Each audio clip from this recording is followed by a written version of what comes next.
Alright. So, last time, everybody had decided that they wanted to go and essentially save the town of Wolfpine from the tyranny of the Duke, Sebastian Grayson III, Esquire. But they wanted a little bit of help. So they, after a talk with Ryudo, got Vix, the engineer, the goblin engineer of the Abyssal Pirates, to go and meet them.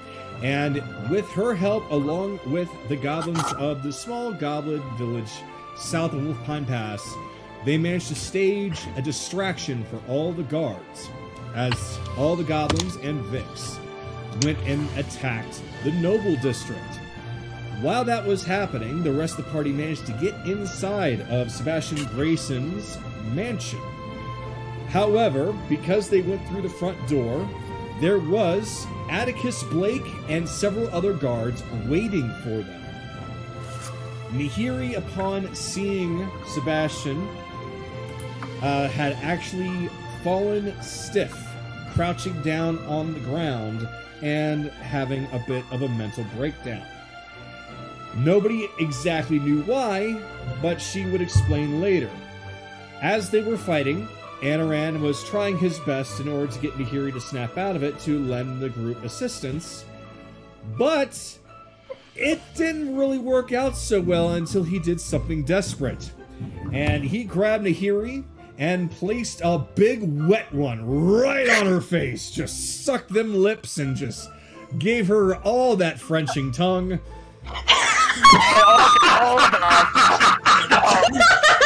There was so much face sucking going on, Kirby would be jealous.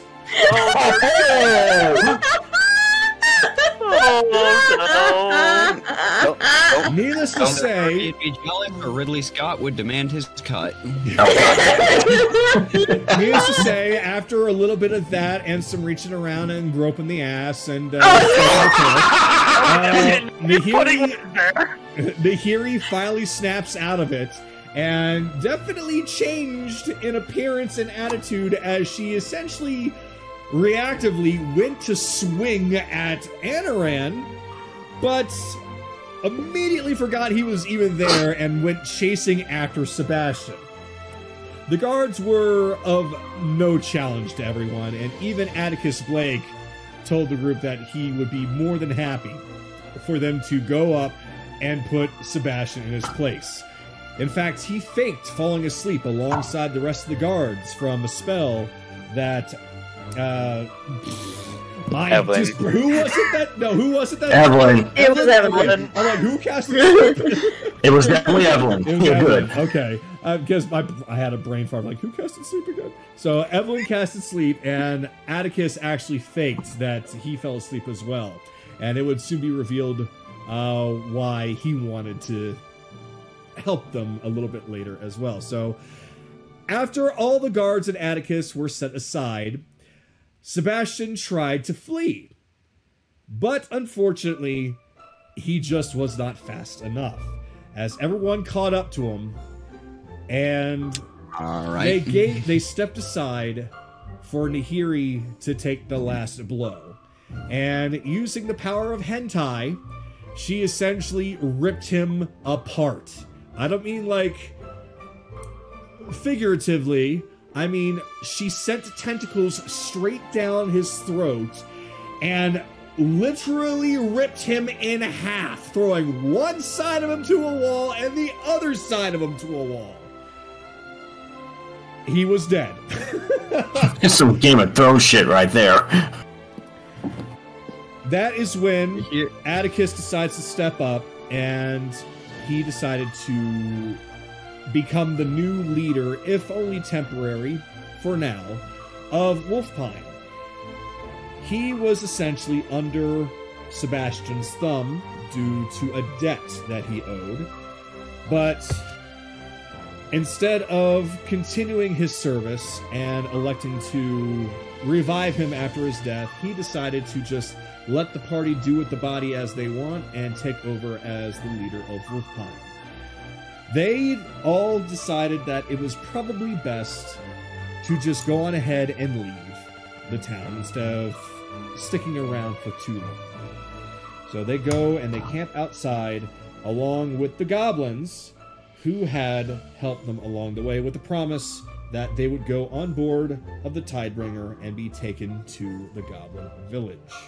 Of course, the evening was pretty celebratory. Nahiri didn't exactly remember what had happened until she was reminded by, I believe it was Kaylee. No, it was me. No, It started with Anaran. Anaran just straight up said it. Oh, Just and straight up said it. Okay, Straight up said it. So, yeah, either way, Nahiri was just taken aback by the whole situation and pinned him down and spanked him as punishment. Phrasing. But it was revealed the whole reason why Nahiri was so shocked at seeing Sebastian was he was the one that essentially put forth a slew of events that made her who she was. But they were not very happy memories. She was born into slavery, and while her first master was a kind-hearted soul who taught her alchemy, he was unfortunately in debt to Sebastian, and as a result of the conflict, he was killed, and Nahiri was taken back as property and sold off to a much more horrible man that abused her in various different ways, both standard and sexual. But it was one day that she couldn't take it anymore, and she fought back, but she was not strong enough. But she heard a voice in her head, and she gained the powers of the... God, what was the name of the formless? Of the deep. The formless of the deep. Essentially, warlock powers of the ocean, allowing her to summon tentacles. But it still was not enough. And she recounted how somebody came to save her, essentially pinning this guy to the wall and shouting a word, which was geyser. And the last thing that she saw was rain suddenly falling, with this man nowhere else to be seen, except for the one man who was there to save her, and it turned out to be Ryudo. And that is why she is with the Abyssal Pirates. And that is where we continue the story, as they are all about to go into this cavernous mountain range of the Chemian Peaks. And we shall begin as I go on ahead and load up that area. Oh, so the thing, the recap's done? Yep. Recap's done. Yeah. Okay, so then I can say this. Yeah, Nahiri did what that Farquaad motherfucker never could. Wow. Wow, dude. Come on. Wait, what? I get what he means. Nahiri I did know what that he means. Farquaad motherfucker never could and split a bitch in two. Oh, God. Oh.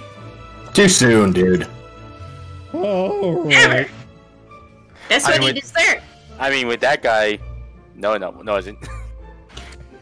So, as we load up, I will set the scene once more. Come on, don't be stuck. Can you all see the special effect? Yeah. I I can. can see the fog on the bridge. Yeah, wow, that's a real... Ooh. Ooh, baby. That's pretty cool, actually. Okay, good. So Yeah, we it's checked it actually out. working I this made time. sure that I could actually see it this time. Yeah. This time we can see it. Yeah, the You know- fog, Technically he's been using stuff like this before, but we couldn't see it for some reason. Even the portal Yeah. looked a bit different than last time. I mean, I can't see the floor. I know, It's- Ben. I'm sorry. Oh, I can see the special effects on the gate, yeah. Yeah. I can see the gate. I don't know if there are other special effects. there's a There's gate, fog around there the is an edge. aura around the gate. There are little swirling lights that are supposed to indicate the souls going in, very similar to what I had with Philomena.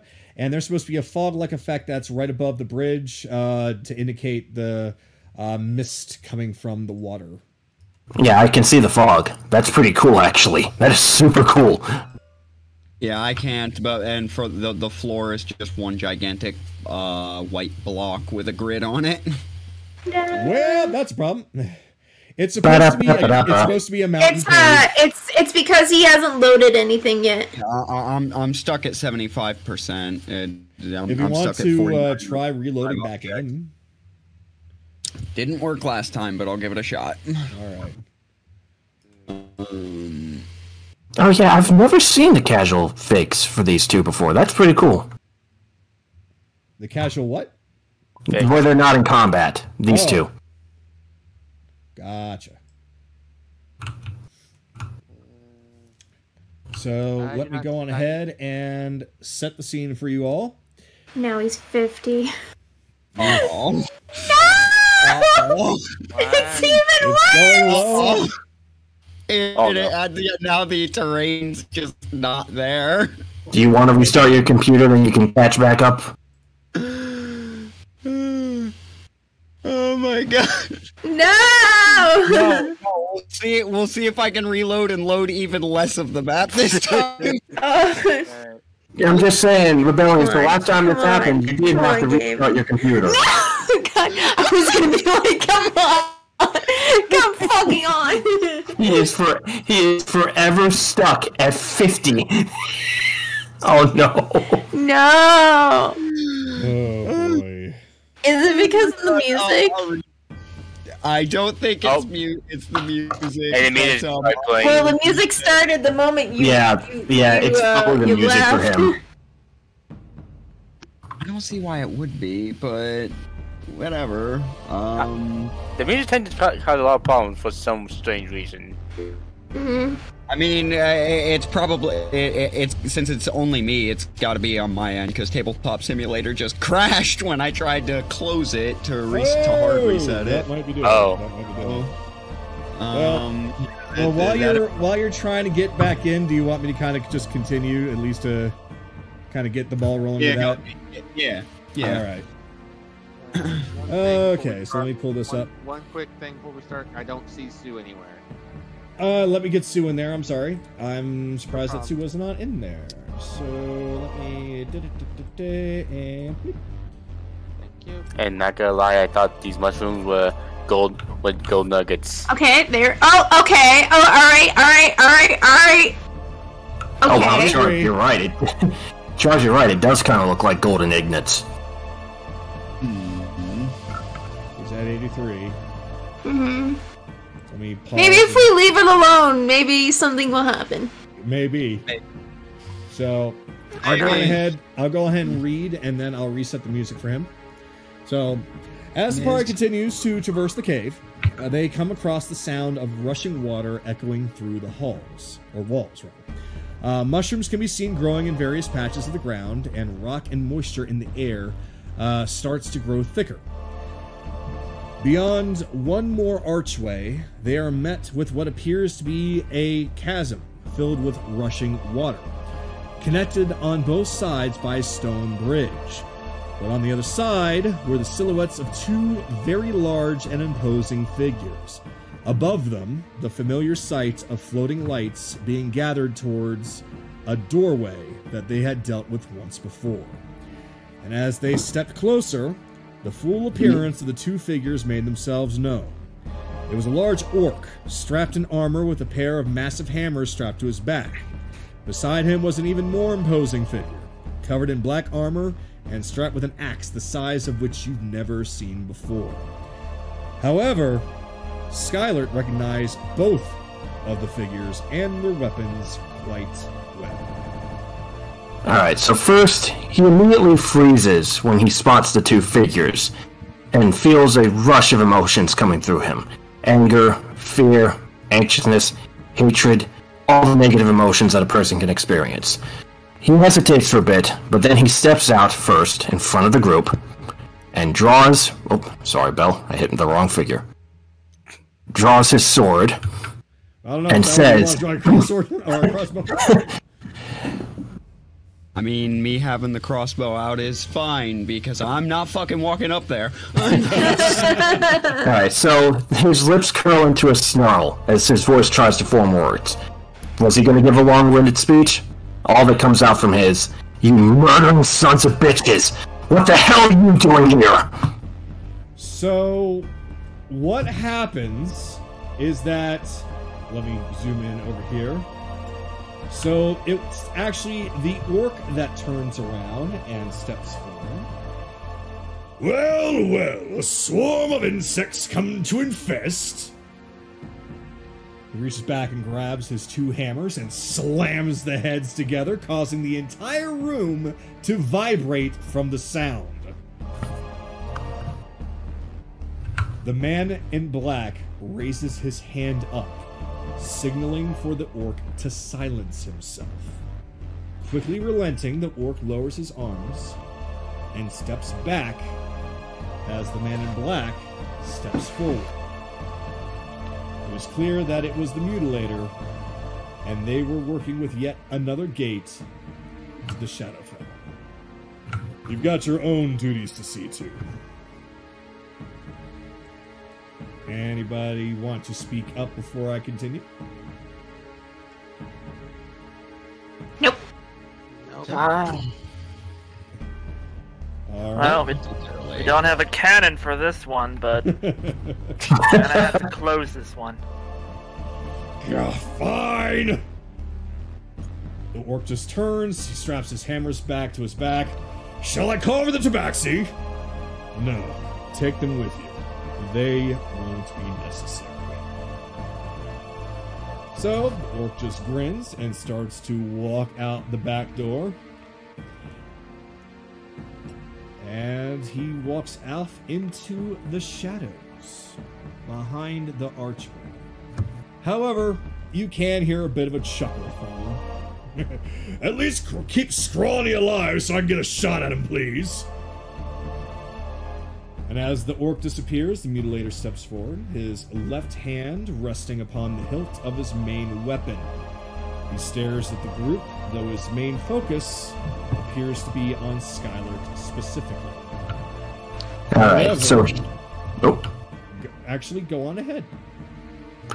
I was gonna just do the next part, but alright. So, he returns the glare tenfold. Every single part of him wants to charge at the man that killed his wife, with all that he had. But something is holding him back. Fear, anxiousness. What was holding him from rushing headlong into a battle with a foe that was quite frankly out of his league at the moment? He takes a deep breath before he stares down the Mutilator. So, you managed to get away from the Abyssal Pirates and got out of Croy long enough to get here. He slowly steps forward towards Mutilator, sword in hand. This is difficult while also reading from the script. Then again, I shouldn't be surprised. With what legends I've heard about you surviving battles against armies, it would have been really disappointing if you ended up dying before I could get my hands on your neck. As they lock eyes with each other, the grip around Ashbringer's hilt starts tightening even more. Do you know how long I've dreamt of this moment? After what you did to Dales, to Amelia? At first, all I could think about was finding you and getting my revenge for what you did to Dales. But the more I traveled, the more I searched, the more I learned about you and your heinous acts. Countless victims, innocent towns that had no business having any warriors. All for what? For some bastard god? Do you even realize how many people's lives you've ruined by your actions alone, you murdering bastard?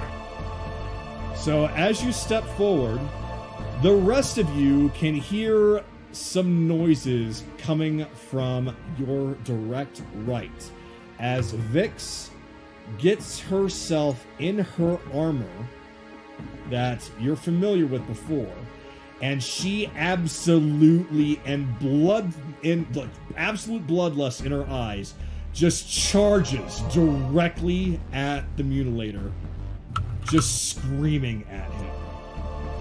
Vix, don't! Here we go. That brings an end to the negotiations. Negotiations. What negotiations? So... I don't know, alright. whatever we're So- talking about.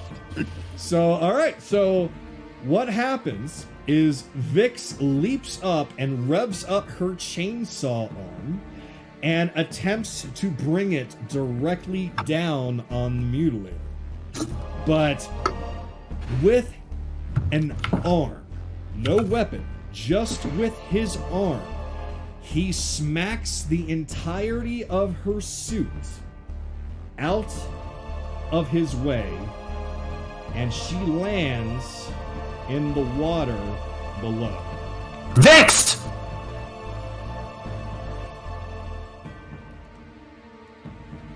Alright. And the rushing water, as all you hear, you can hear her voice screaming, "I'll get you for this!" And she is washed away with the current. No, no, no, no, no. Patience, she'll be fine. She's stronger than that. Damn son of a bitch! You just see his shoulders rise and then slowly fall, as if letting out a tired sigh. Calmly continues to step forward, one heavy footstep after another. Well, that was quite the nuisance. As for you, same tired thing. Amelia this, Dale's that. Bastard, bastard, bastard. I see you've yet to change that tired tune. Such a shame, all that potential, and you wasted on trivial things. No ambitions or goals outside of the one single solitary act of revenge. I seem to be destined to deal with people with one-track minds. I heard that! The voice of the orc echoed from deeper inside the cave. Mutilator just simply ignores it and still focused on the party. Make no mistake, that tune is something you placed into me. He's struggling not to rush at him again, but he glances back at his party, keeps his cool, and lets them know they weren't too close yet. If there was going to be a fight, he hoped to Serenray that they would be plotting their attacks accordingly. But what caught his attention the most is the Mutilator saying ambitions and goals. That's where you're wrong, Mutilator. At first, my goal was finding you, and kill you and your little generals for what you did to my home, which, by the way, I already took care of one. But beside that, I learned things on this journey of mine. Gained companions that trust and care for me, something that you would never have. Together we have more than one goal. We seek to stop you, the Umbra, and the madness that you King Croy. Those are our goals and ambitions. But it's kind of fun, really. You say I don't have any other goals? Then why don't you tell me why you're really doing this, huh? You claim that this is some goal to overthrow the Raven Queen, which is asinine already, but yet you don't ever let someone else live after defeating them in combat. You wanted a rival, someone to rise up and give you an actual challenge for that once. That's what this is truly about, isn't it? Then if that's what you truly wanted, Mutilator, then I can promise you this. You picked the wrong person to spare. That day you told me to abandon everything that tied me to others was the day that you signed your own execution. Alright. And he basically stands right in the middle of the bridge, not stepping forward any further. What I have been trying to place into you, as he slams the blade of his axe, now wielded in his right hand. Let me actually change that. Alright. What I've been trying to place into you has been the solution to the very thing you're looking for. The power to do whatever you want. Revenge, protecting the so-called weak and innocent. Having any shred of sway or influence. I came to accept the inevitable, as should you. And tell me where your companions fit into all this, You can't seriously give me that tired friendship is power dribble. After all, from what I hear, they don't seem to be very good friends of yours. That is, unless, of course, you enjoy being the butt of their jokes or under constant ridicule. Oh yes, I know very well what kind of friends you have. Are you certain that they actually care for you, or are you just another tool to be used? Be it for success in battle, or dare I say, their entertainment. How did you... He regains his focus after hearing that, wondering many things, trying to figure out how the hell he even knows anything about that, but he regains his focus. I don't know how the hell you know any of that, and quite frankly, I probably will find out soon. But you're right. It's true. I am in the butt of their jokes, and some ridicule for them. Hell, there are times where I just want to scream my head off at them for treating me like I'm an idiot. But the one thing that I know is that, unlike you, they won't tell me a flat-out lie. He holds out Ashbringer and says, "Ignite," as the sword becomes lit with flames. Once you're dead, Father will hear about this. How the monster who destroyed what he built died at the hands of his son. Yeah, he seems completely unimpressed by your sword. Never underestimate the power of information gathering. Bucket head. Oh, and I do hope you'll survive this long enough to be able to relay a message to dear old Carlos for me. Be sure to tell him to prepare for another visit. So he lifts up his left hand and kind of points to the gate behind him. So then, what are you waiting for? You want to stop me, is that it? I'll make you a deal.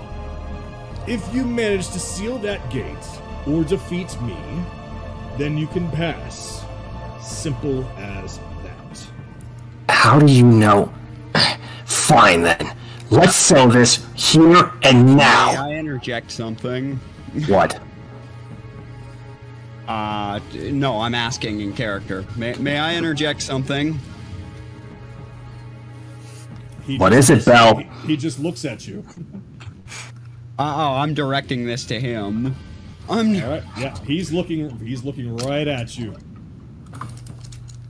So I take it this is the end of your grand speech.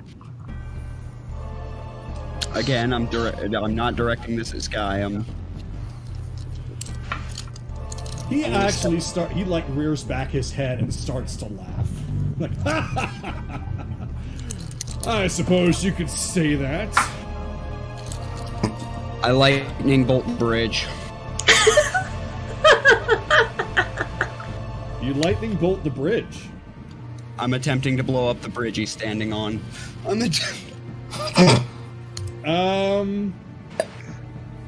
Lightning bolting to blow up the bridge. Yeah. That is constantly wet. Well, it probably won't blow up the bridge, but it will definitely send a shock, because I don't think lightning bolt causes a kaboom. No, it doesn't. But you definitely have an idea there. You definitely have an idea there, because yeah, that is a damp bridge. All right, roll for your attack, or is there an attack roll for it? No, there's a DC. There's just a DC check. All right, Dex, if I was targeting him, which I'm not. Oh, you're not. That's right. The funny thing is, Bell, I had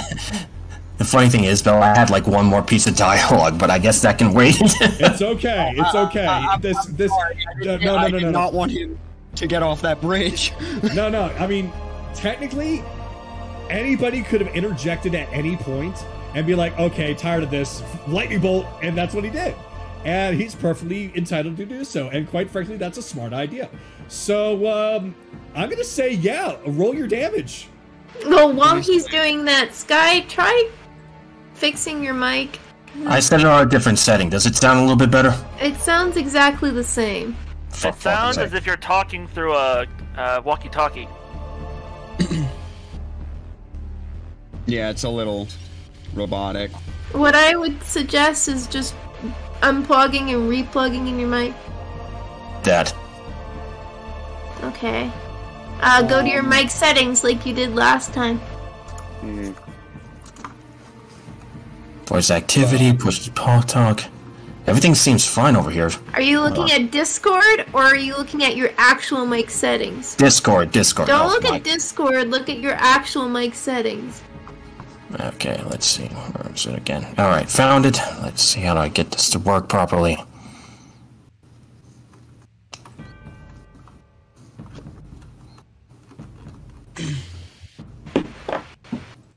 Technical difficulties, you gotta love them. Sorry. Well, that's going on, though. How about you roll that damage there, Bill? Yeah, this totally hits, and it's... You take your hands and you fire a lightning bolt, and it hits the bridge, and you see the entirety of the bridge just light up with an electrical charge. And as it quickly surges through, it lights up his body as well. However, you're not really hearing much of a scream of pain from him. Go on ahead and roll. Oh, no. I did 26 electricity plus whatever the water it adds, if anything. I wouldn't say that the water adds anything. It just definitely made it so that the hit was guaranteed, like full damage was guaranteed. All right. So again, it was how much damage? 26. 26. All right. So with that, I want everyone to go on ahead and since many of you are really far back, go on ahead and start setting up positions. I would say not any farther than where Skylar is, but you can be as far back as you want. Also, letting you know, Ren is gonna join. He just said 25 minutes, so he'll be here a little bit later. Alright. We'll just say that Ren is going back to get the goblins to safety for right now. Alright, and while that's going on, I'll just add in my last little bit. We are going to let you use this gate. Just like before, we'll stop it before you even have a chance to use it. He's already been using it. Okay. You know what I mean. Yeah, it's alright. So, Thor will be participating. What about Zeed? Zeed and Thor are going to be working together as a single unit. Oh, okay. Good pets. So they. Zeed isn't a pet. He's a companion. So Thor will go immediately after Kaylee. Okay. So, all right, everybody, go on ahead and roll for initiative, please. I got a 19. 12.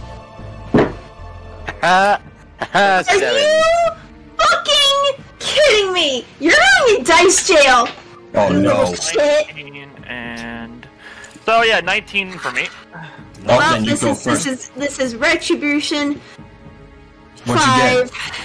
Oh His no. eyes glow red. Wait, you can make his eyes glow red? There is a certain paint that has a glow effect to it that I can essentially make his red visor glow. Ooh. Can? Yeah. Is that in Tabletop or Hero Forge? Hero Forge. But it does reflect on tabletop. I don't know, I kind of like the dark look in the visor, though. I like his red. Whatever. I can imagine like the dark look is calm and collected, although the glowing one is furious. Oh, yeah. Actually, that would be a great idea. Alright, so Kaylee, you said you had a 5, right? Yep. What about you, Gilot? Ren, unfortunately, is going to be at a 1. And Hiri is going to be... Let's see. Well, nope, she's 2. Wait. Rebellions, did you roll a niche? Oh, yeah, you did. You got a 12. Alright. Oh, yeah, there was one other thing to add. And for the record, the joke is me, not him. You said he did 26 damage, right? Yeah. 26 damage. Alright. So do that. Alright. So. Let me change the music now.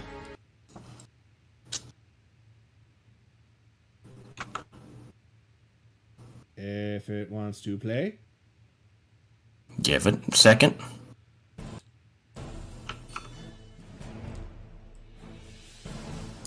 All right. So, first up is Skylert. All right, he's gonna glance over to Anaran. I'll distract him. Get to the damn gate. And he's going to cast a cantrip right at Mutilator. Sacred Flame. Okay. You got to make a DC saving throw of, what is it again, real fast? 12. Dex 12. Dex 12. Okay. What's the range on Sacred? It's 60 feet. 60 feet, he's got the range. It's 60 feet. I got the range. Alrighty. That's interesting. Those numbers are not correct. Oh well.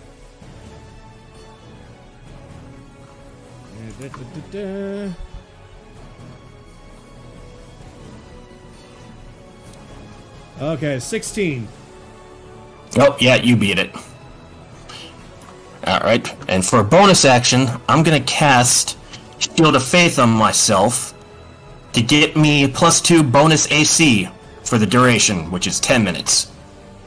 Okay, yeah, that'll last you a while. That will be 19. That's 100 rounds. Yeah. So that's 19. So right now my armor class is 19. All right. So what else are you gonna do? Let's see. I'll move forward to kind of goad him towards me, and I will end my turn there. All right. So Chase, you are up. Oh, Wait. I thought it was Naraku that was next, because we both got a 19. I got a 17, although Naraku was going to hold his turn until after mine because we had a plan set up. So. Yeah. Wait, it showed it showed that he rolled like he has initiative 10. I have Wait, I have what? advantage with a higher number, which is 19. Oh, it didn't take your new one. That's what it was. I will fix that. Hold on. Yeah. Wait, did I take your first turn away from you then, Naraku? I'm sorry. Nah, I was gonna delay anyway. All right, so you're delaying for what? I'm delaying for Chase's turn. All right. So then, all right, then it is Chase's turn. All right, bonus action. I'm going to cast Sanctuary on Anaran. So, if any attacks are made against him, the person attacking him has to make a DC 13 Wisdom saving throw, or they waste their action All right. or attack. And then 10, 20. Ooh, this might be a 2-for-1 special here. I'm going to attempt to cast Thorn Whip on the Mutilator. All right. That's probably not going to hit. That's an 11. That's not going to hit. Nope, that doesn't hit. Wait, you're rolling with advantage because of what happened last time. What happened? Oh, he's right. I forgot about that. Oh yeah, the statue. That's right! Yep. You guys forgot Ingo Sky pinned it? Eh. That's a little bit better. 17. That still does not hit. Yeah, he probably has 18 or 20. Yeah, I can get where? D&D voiceless chat. Yep. All right. That's everything. All right, go. All right. Let's see. 5, 10, 15, 20, 25, 30. Move up to here. All Alright, right. excuse me, 1 second. Bonus action, teleport. Oh, good move. All right. And main action, dash. 5, 10, 15, 20, 25, 30, 35. Alright. Okay. Let's see. 5, 10, 15, 20. Actually, can I not? Hold on. Can I get this to grid projection? Nope. It's already got grid projection, but it's not showing the grid, so I can't see it. So, 25, 30, 35, 40. So, it's a 40-foot bridge, apparently. Okay. That's why I moved in 35 feet and then teleported. That makes sense. All right. So. That's my turn. All right. So, Mutilator's going to turn around. And he is not going to move. In fact, he stays firmly planted where he is and reaches up with his left arm. A chain fires from something mounted on his wrist, aiming directly at Anaran. You need to make a Dex or Acrobatics saving throw of 15 or better. I don't think Sanctuary helps with this, Chase. Attack or harmful spell. Is this going to do damage in any form, fashion, Cogito? It does not do damage. It's probably gonna pin him. It's a chain. It's actually probably the scorpion attack. Okay. It's probably gonna drag him over. Acrobatics or Dexterity, yes? Whichever one is the one you prefer to use, Acrobatics or Dexterity. Well, they're both the same, so... Alright, here we go. That's a natural 20. Oh my God! Alright. Woo! Okay! So then, if that didn't work... Okay. Oh, he's gonna do something else. What can I do right here? I have an idea. Alright. So, he starts moving. Got it. 5, 10, 15, 20, 25, 30. But before he starts moving, he leaves something behind. And let me go on ahead and put that in. Come. Oh, I can't seem to draw it on there. Oh, I think I know what you're going for. I cannot seem to draw it on the bridge. Okay. So, what can I do to show it? Draw a token or something to represent whatever. Do a what? Drop a token or something on the bridge to represent. That's a good idea. Whatever it is. That's a very good idea, and I know exactly what to use here. Alright. It's a chess piece. Checkers. Don't worry about it. Hey! Hey, Ren's in the game. Cool. And it was... Yep. There. So, as he turns to chase after Anaran, he leaves behind a group of caltrops on the bridge. Okay. Okay. Oh, then. Oh boy. For my thing. Although these are spikier marbles. Alright, so, Belle, it is your turn. Welcome, Ren. Hey, Ren. Hey, man. Bitch, too. We just started the... So you're good. Okay. Out of my way. Where is?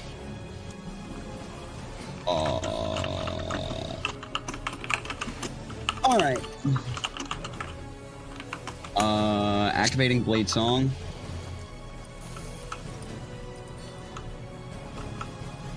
$20, $30, $40, and I need to check the range on this. The bridge is 40 feet, so he's like 50 feet out from... Yeah. 40 feet, 45, 50. Yeah, he's right. Misty Step. Probably a good idea. And for my action, Yeah, and for my action, mirror image.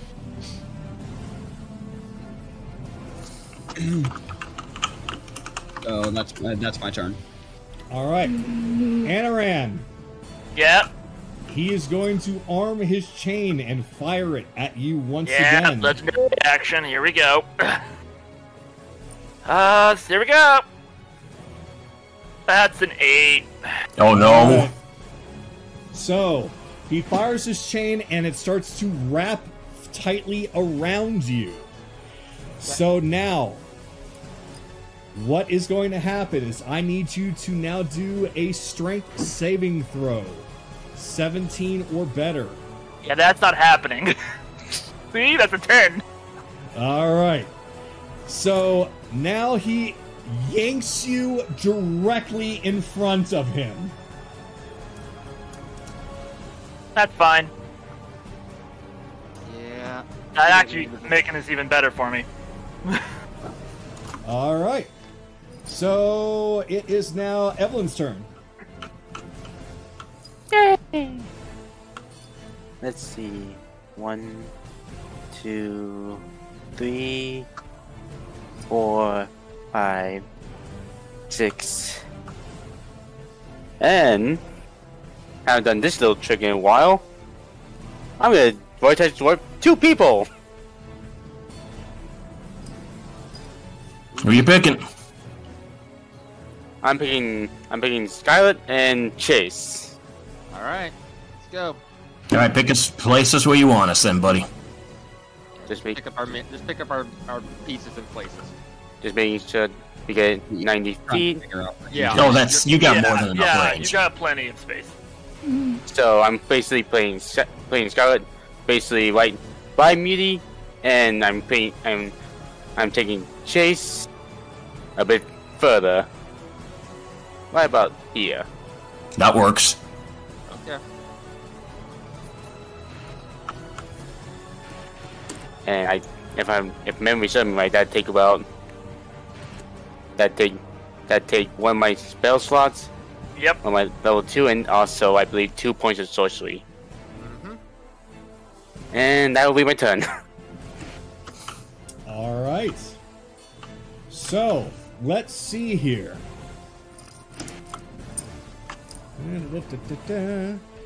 That is 5, 10. No, it's not going to affect Chase. But I need both Skylert and Anaran to do a dex, and only a dex saving throw of 15. Oh no. Well, That's a natural 20. That's an 18. Oh, God. So you see him reach into his pocket and pull something out and slam it with a hard throw to the ground, and it unleashes a blinding flash of light. But since you were able to shield your eyes in time, you are not blinded.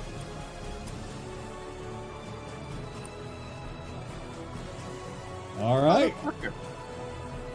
Kaylee, you are up. Finally. It's my fault for rolling a fucking 1. Chicago, don't forget Nahiri and Thor, by the way.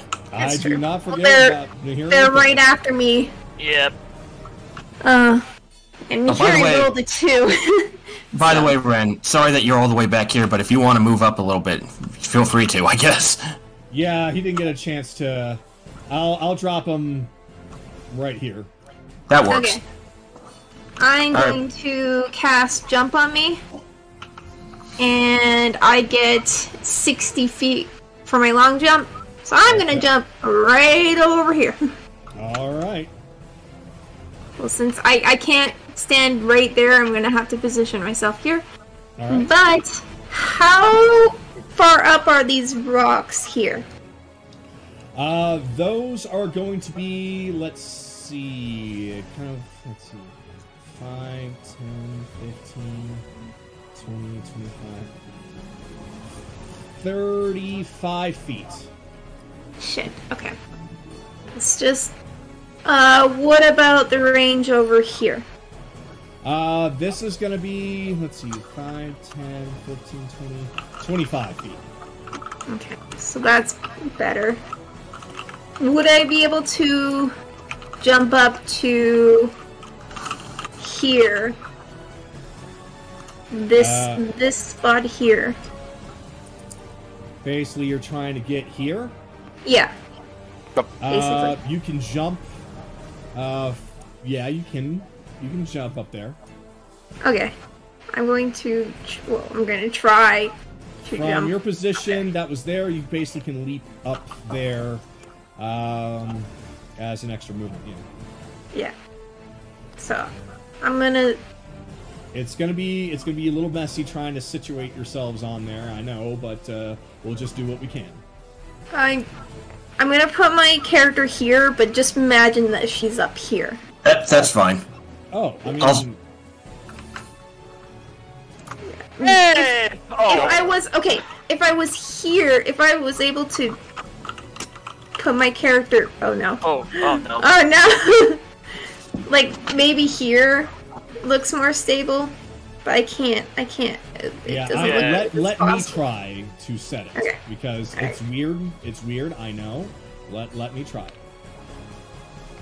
You just had to put your little portal thing up here. I know it works.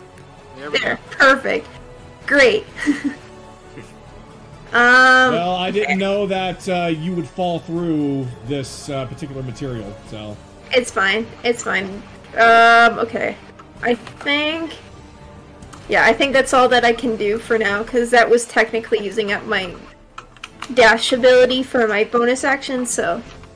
Alright.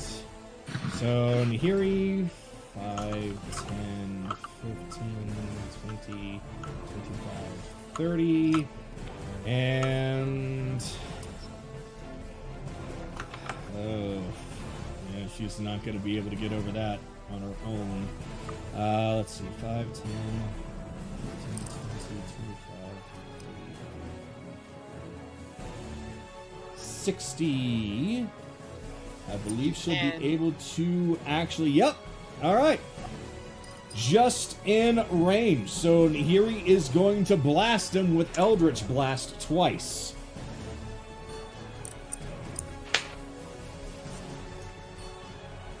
And that is a miss. And nope, she doesn't hit him. Just takes her hands and blasts once with the right hand, and it just goes right over his shoulder. Next one just goes right past him on this right side, in between him and Skylar, and just hits the rock. Doesn't she also have advantage on her attack roll? I'm not sure if she helped clean the statue. I don't think she did. No. She technically did not, no. Yeah. Alright, Thor and Zeed. Technically, they should have gone first, before Nihiri. Oh well. 20, 25, 30. And that is where Thor is looking at the traps that are laid out, and he's kind of stuck. The thing about caltrops is if the creature wants to move through safely, they can just move at half speed, so they don't have to make the save. That is true. Yeah, he would essentially have to... Well, actually, he can move 40, so he's right here. So he could dash. It'd be 5, 10, 15... No, he would land right on one.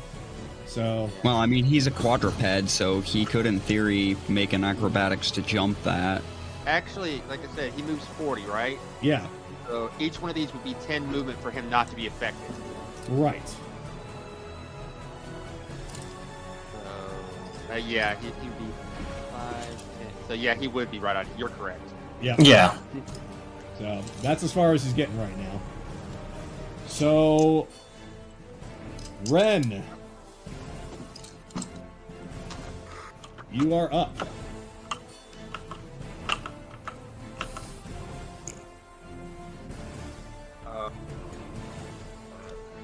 You're right here, Ren. Ren. I'll only move up to right here. 1, 2. Yeah. Actually, 1, 2, and that's just using up my dash and 3. That's as far as I can go as of right now. So Okay. yeah, so I can't really do much anything. All right. Well, at the end of your turn, Mutilator is going to take his axe, and he is going to attack Anaran. Wisdom save. Yeah. Wisdom save? Wisdom save DC 13, yeah. 14. Oof. Just succeeds. Yep. All right. And that is, let's see, where is his physical attack? And he's using Soul Cleaver, so plus 10. It's 27. Oh my god! Yeah, that hits. All right. And he does 20 damage. 20 Wowza. slashing. Yep. That's a lot. Alright. All right. Done. So with that, it is now your turn. Me or Sky? Yours. Okay, good. Bonus action. Bye! Get to the gate! Yes, that's what he's doing! Alright, so then move action. Oh god, I have to zoom out. Okay. First, place. And then move 35 feet up so that he's at the gate. This is no good spot to put it. Oh well. I didn't expect that this rocky terrain was going to be impossible to set your pieces on. I'm sorry. Well, we can Not just your say fault. that he got there. Yeah. Because In fairness, historically, we've had issues placing our minis on a frickin' 1-inch piece of paper that's sticking a little bit higher than the ground. that's true too. And then main action, Where are you right now? he would He's be right here. He'd be right here. Oh, so you're actually at the gate. Yeah, I just can't move him that I got it. close. I got it. Okay. I got it. Oh no! He just fell through the rock! Okay.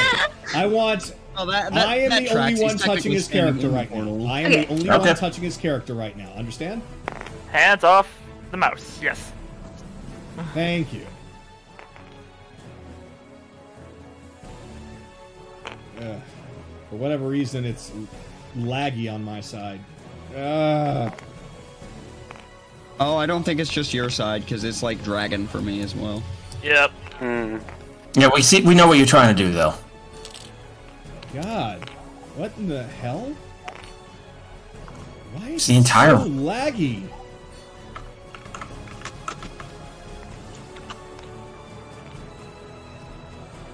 Oh my goodness. Well, because technically he's in the rock area. Yeah, but I should be able to raise up. Might be the bells and whistles on the portal. Wow. Did it always get turned off? I don't think it did. Wow. This is insane. It should not be like this. God damn it. I wish I had more time to playtest certain things. Can these fit on it without going through? No. They cannot. No, they cannot. It's the map. It's the map. It's not anybody's fault but the maps. Man.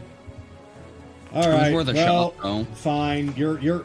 We'll just know that you're up at the gate. You are up at the gate. Main action, I take my necklace and I put it up against the gate. Okay. Raven Queen, somebody's trying to... What's the word? Abuse your realm. Pervert. Pervert, abuse, defile. Defile! There it is. Defile your realm. Use me as an anchor. And close this stupid gate. All right. So, it is going to take you a full round for this to cast. Alright. So, upon seeing everything that's going on right now, Mutilator is not happy. So, Things are about to change. Oh. He's a sore loser. Welcome to the real boss fight. Alright, so he is going to take his secondary axe and throw it directly at Anaran. Save. Wisdom save. 17. He's dead. Oh. He's good. Hold on. He goes, over here, dumbass! I cast Silvery Barbs. Reroll that. Alright.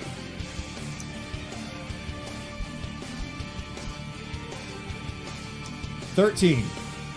There you go. No, that he just... No, Oh, he's You still saved it? Aw, Yeah, damn. DC 13. Yeah, if it's the same number, it ties, right? Yeah, and I'm gonna give Skylar advantage on his next attack. Alright. That does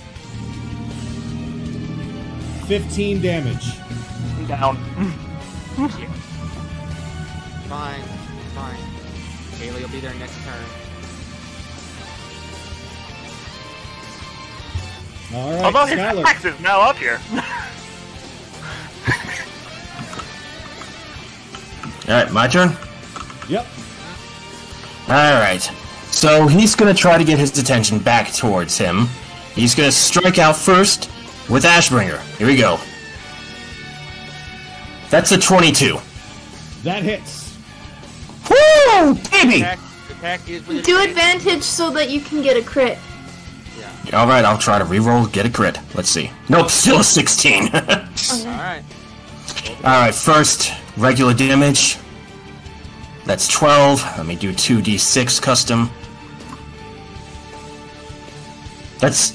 wow, only 4. Well, that kinda sucks. 16 damage in total. 16 damage total. Okay.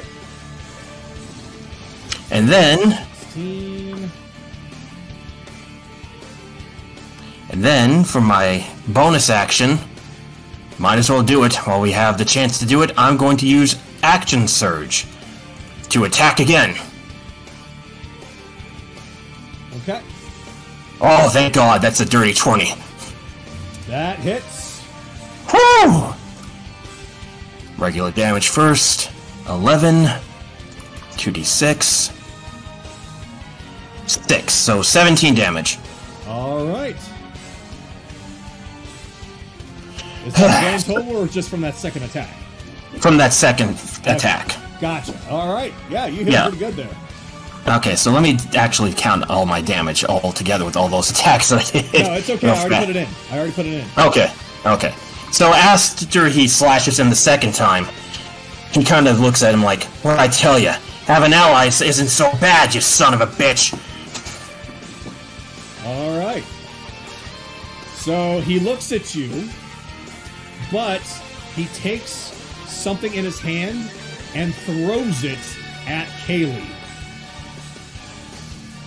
So, What do I need to do? Kaylee, I need you to do a Constitution saving throw of 13 or better. Okay. Oh my god, that's plus 1. 30, 20? That works. Okay. So basically what happens is a bunch of pellets land at your feet and explode into a gaseous substance. However, you're able to shield whatever it is before you inhale it, and you do not feel any effects. She flips them off. However, a little bit does tinge your nose a little bit, and you feel slightly tired, but you're able to shake it off really quick. Am I poisoned? It's sleeping gas. Oh, I'm not. Oh, he was trying to put me to sleep. Okay. She flips him off. Fuck her. Alright. So then, Chase, you are up. Okay. Seeing all those doodads and looking at his armor is like, okay, you motherfucker. I'm the only one that throws around this kind of shit. As he pulls out his wand and casts heat metal on the Mutilator's armor. Okay. Oh no, I don't like that laugh. Oh, I don't like that laugh either. Okay. I think he probably thought of this. Alright. 14 points of fire damage. Either thought of this or he gets off on pain. So, you can see that some of the small little chinks and the hits of his any attacks done on him, like let's say like with Skylar's sword, begin to fix themselves. Oh no. Nani? And his Okay. armor starts to glow red. Oh. Alright. Absorption. That's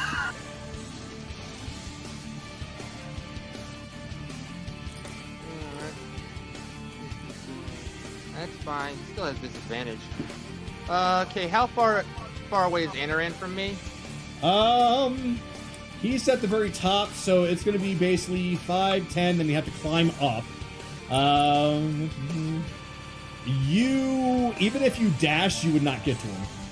I'm not. It's like- I'm not asking to get to him. How far away is he in feet? All right, hold on. 5, 10, 15, 20, 25, 30, 35, 40, 45, 50, 55, 80 feet. Damn. Okay. Not so. Oh, right. Climbing speed of 20. So.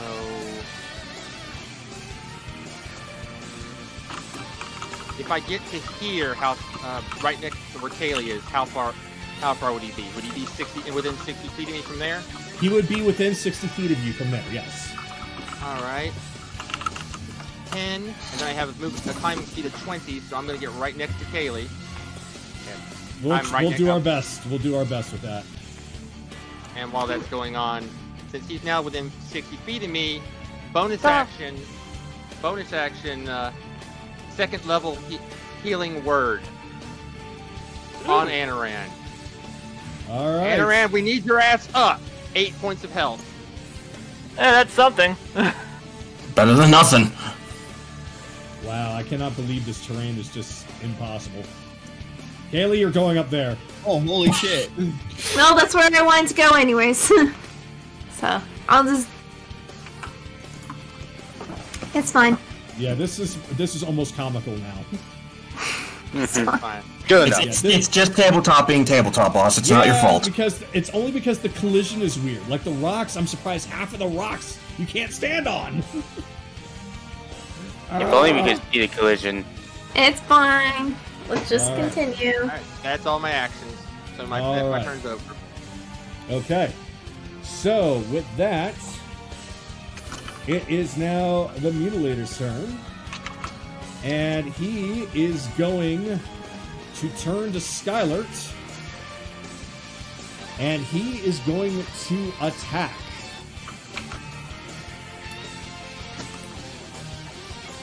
He still has disadvantage Correct. Okay. with the heat metal. Not only that, but I have 19 armor. So that was 25, but disadvantage. 19. Oh, you hit it. Exactly. Alright. So let's see. 12. 7. 12. So that's 19 plus 8. 27 damage. Oh my god. It brings me down to 12. Jesus. Yeah, he just takes this axe and he's wielding this in just one hand and he just slams it right on you. That hurt. Really badly. So then he's going to take his other axe and throw it over at Chase. Oh boy. Alright. So that is... You still have disadvantage, right? Correct. Yeah, okay. Till the start of my next turn. Gotcha. So let's see. So 19, roll again. Does 18 hit? No, I have an armor class of 19. So he My boy. So he throws his axe, and it just barely misses you. It starts flying back around the room and comes right back into his hand.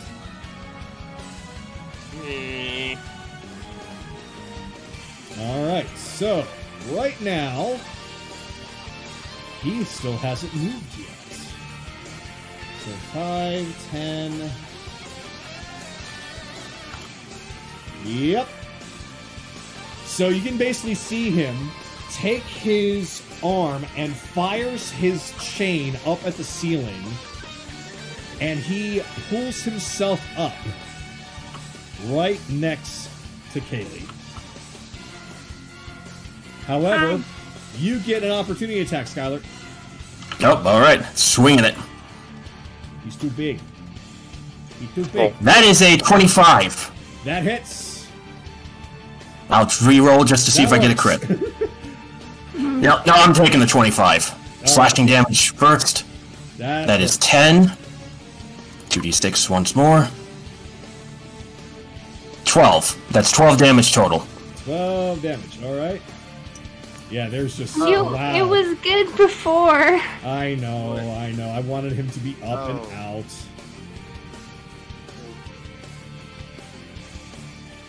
It's not. Well.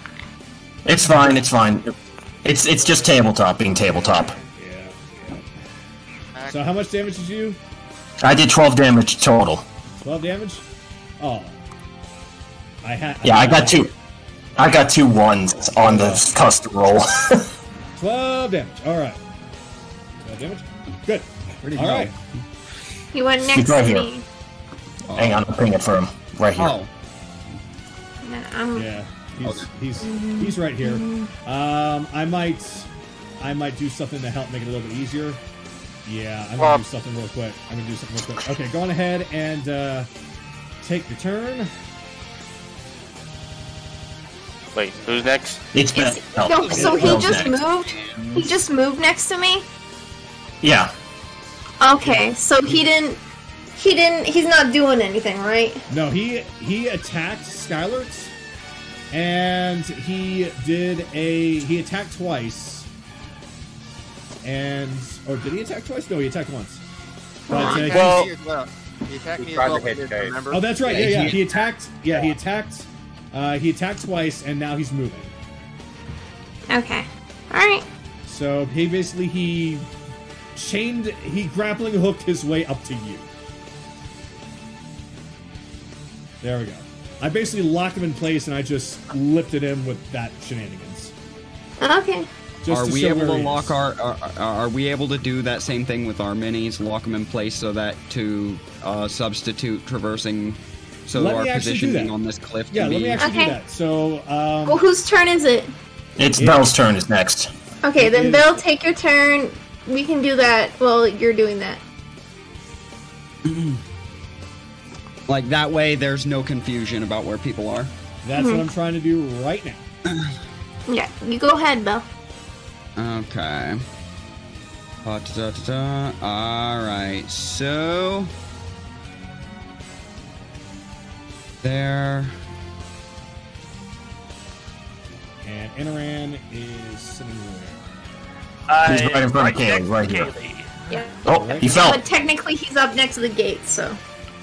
There he is. Got it. There he is, I got him. Just pull him out here, please. Hold on, I'm trying to find him again. His figure got swallowed up. Found him. I got it. Yep, okay. Sorry, just pulling him out. Oh god. These fucking rocks are the real final boss. Good grief. Okay, nobody touch Anoran.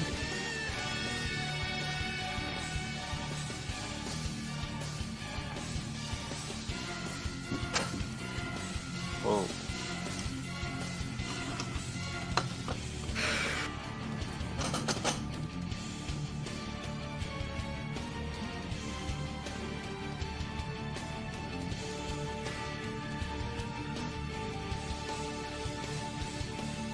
There. Good. Okay. I apologize, Belle. feel free to take your turn. Okay. So I was moving to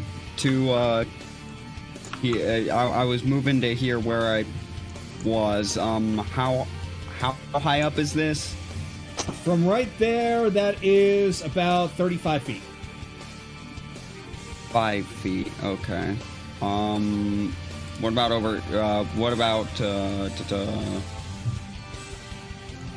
Not working now. Oh, it is. It's just going under. What about right here, where? Basically, a couple steps down from where they are.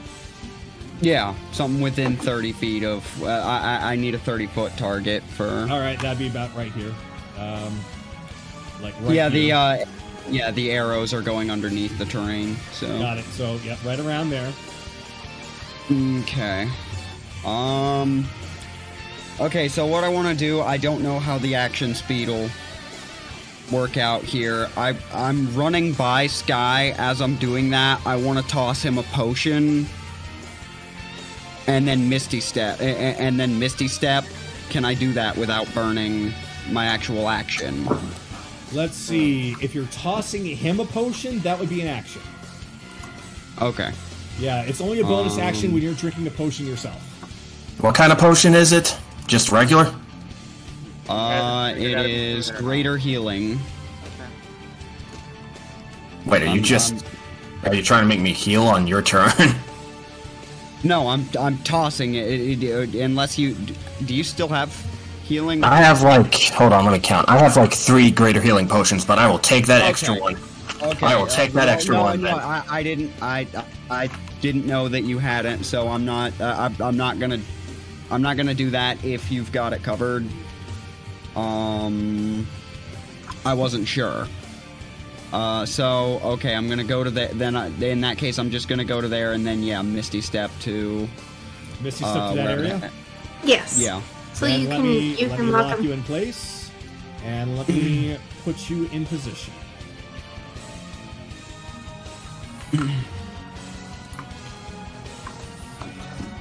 That's that. Oh, liking how fast I'm going through those.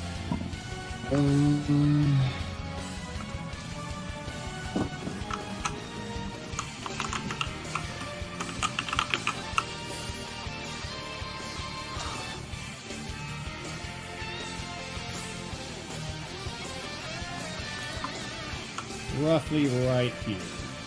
That works. Okay, and that puts him. That's still.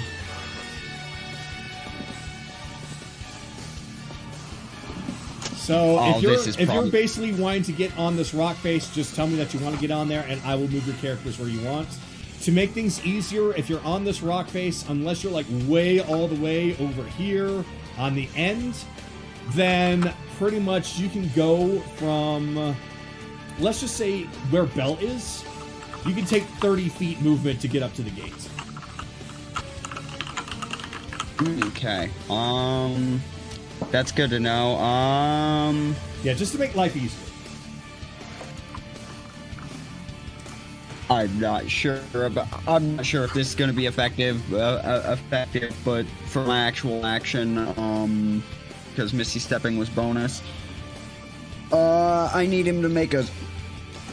I probably know the answer to this, but I need him to make a strength check. What? Okay. I need him to make a strength check. Are you crazy? What are you doing? He could roll low. I don't know. 23. Oh. Yeah. Yeah, okay. So he just no-selled the lightning lure.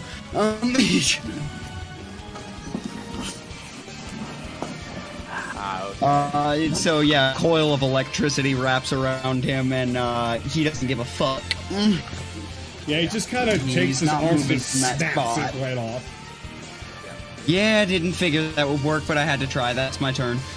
Alright, so he takes a look at you, and I need you to... Let me see, which one do I want to use here? Okay. It's like so taking out his favorite toy. All right. So I need you to do me a Constitution saving throw 15 or better. Is it a poison? Because if it's a poison, he's immune. Yeah, Well, let me let's see see here. against what. Hold on, let him figure it out. I need to be, let's see, 10-foot radius. Yeah, it's never mind. Yeah, I'm not gonna do that one. So yeah, instead do a Constitution saving throw 13 better. Okay.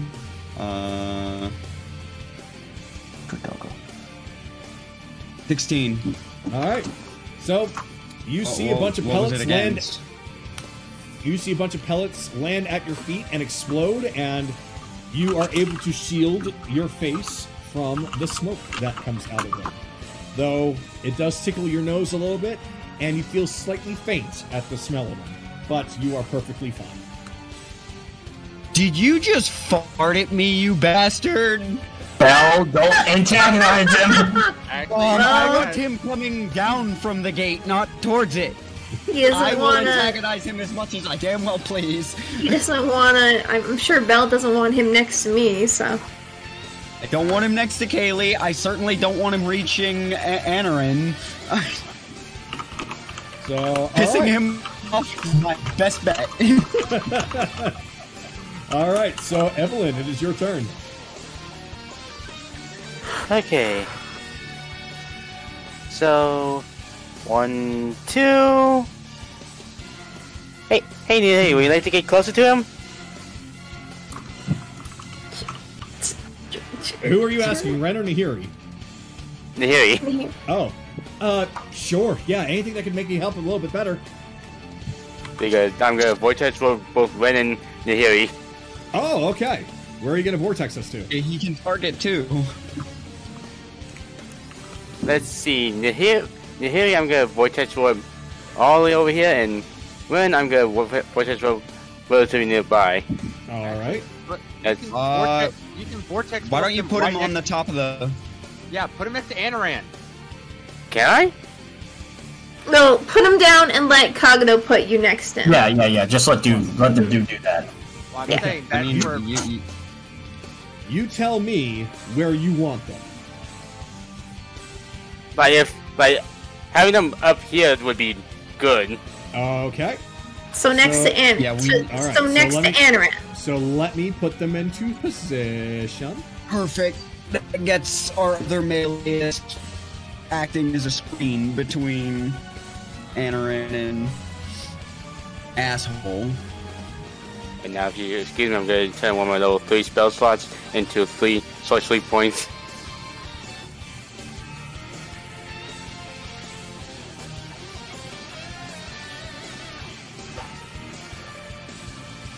Hey, Anaran, your base here. Oh wait, she's still mad at me. I'm sure not for the moment. I am going to make it up to her, even if it costs me 3,000 gold in food. I'm still mad at you, but I'm glad you're alive, idiot. All right. There we go. So you've essentially allowed Nahiri and Ren to create a wall between essentially everybody else and Anaran. Yeah, and I use my bonus action to turn one of my spell slots into sorcery points. So I'm good. All right. So Mutilator's going to turn and fire his chain at Anaran. Wisdom save 13, please, Kagano. Oh, Wisdom that's never mind. save. That's, no, that's not an attack. My bad. That's Is he firing at me, or can he hit me with the 2 people in front of me? Basically, at the angle that he's firing at you, he would definitely be able to hit you. He's prone. Anaran's still technically prone. I'm he is? prone. Yeah, I'm still prone. I haven't gotten up yet. Oh, never mind then. Okay, so instead of that, he is going to,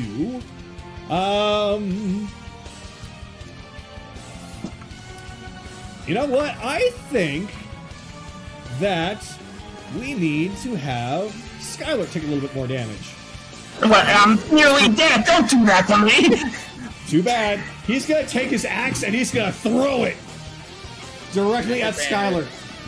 Disadvantage. Disadvantage, yes. So let's see. Oof. It's true. All right. So yours is 19. I rolled an 18. I missed. Oh, thank God. So the axe flies down and slams right at your feet, and then it just lifts up and comes right back to his hand. That's a new toy. Where'd you pick that up?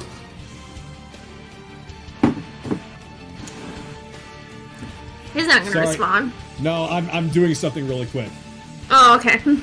It sounded A like he was gift taking from a drink or Orcus. All right, so it is now Kaylee's turn.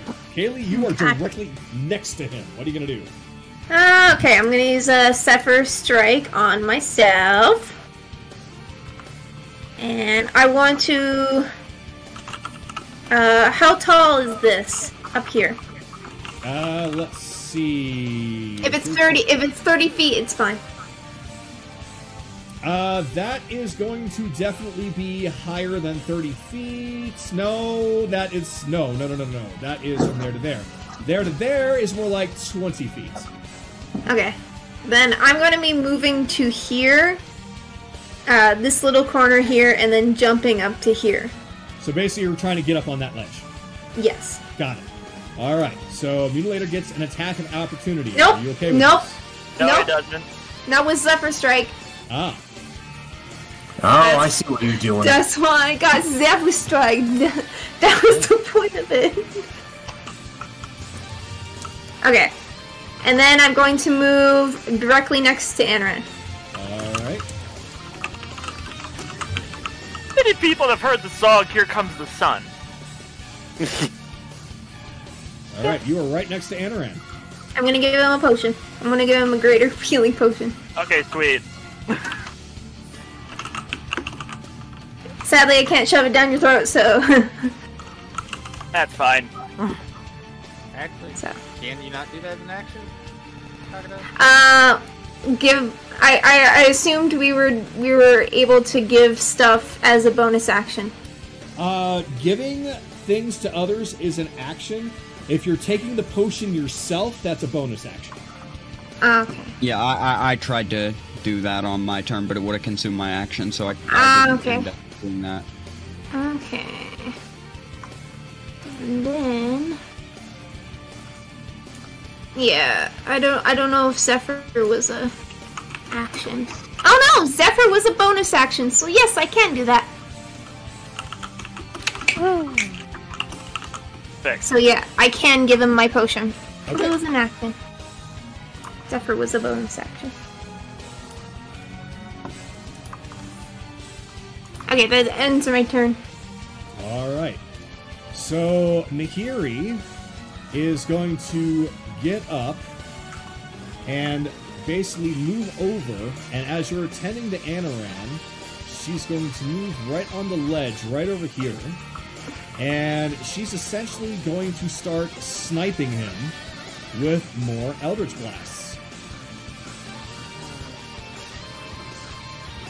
If only she had that evocation that knocked things back 10 feet when hit without Eldritch Blast.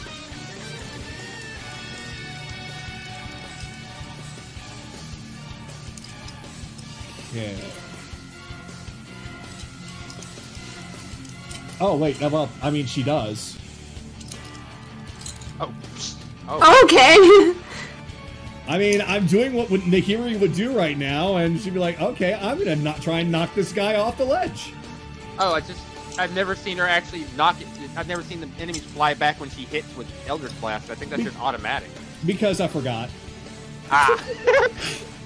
That's okay. You gotta remember, I mean, this is not a full-fledged character that I am playing as. It is me using this character as a character is here in Fights and Yes. So, alright. So...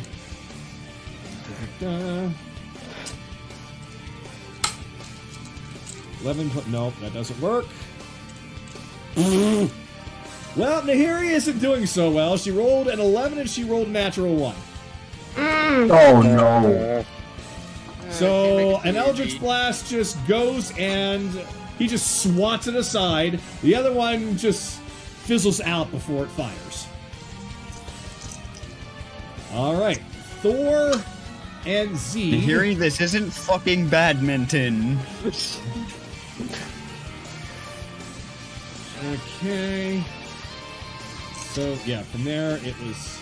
They were there, right? So 5, 10, 15, 20... That's 40. I don't know why. But- So if he dashes, he can get I was past just that. trying to go with Yeah. that. So, let's see. That would actually be 5, 15, 25, 35, 40. He gets past it. That's basically all he can do, though. Ren. Okay. I'm going to use. I'm going to avoid moving my character. I'm going to basically go to the Mutilator. Yeah. Cast Hexblade Curse, Okay. and I am going to attack him with my scythe. All right. That works. All Let's right. just have this be what we do in the future for all inclines. Just lock Yeah, it in I think that place. might. Yeah, that might be a good idea. And then I will do that. If we can get this other program up and running, that would be even better. But for right now, I think this is working. I got 10. You know, this is like perfect. It's a little bit more work on you, but So, I missed. So, no, this is what happens, actually. As you swing your scythe, Mutilator catches it in his hand and takes a look at it, then looks at you. Ah. So this is where her scythe wins. Are you sure you're man enough to be using a toy like this? I know how to wield it better than her. wait, Filibuster had a dick? God damn it, Rebellion. I'm going to use Action Surge, and I will use Armor of Agathis to get 10 temporary health points. All right. I am going to fucking need it. Okie dokie. Alright, that ends my turn. All right. So, I don't have Amaran. mental health, right? So first, I'm gonna chug that potion. That's what, 4d4 plus 4? Yes. Or that's a bonus action for 10 14 hit points. Good. All right. Second thing, main action, daylight right on top of me. What does daylight do? I make a 60-foot area of blinding light. No more targeting me with that chain All right. Or an axe. or axe. So that's a 3rd level spell. Full thing. I create a 60-foot radius sphere of light, threads up from a point I choose, aka my point right now. The sphere is bright light that sheds dim light for an additional 60 feet. Yeah. So now- Interesting strategy.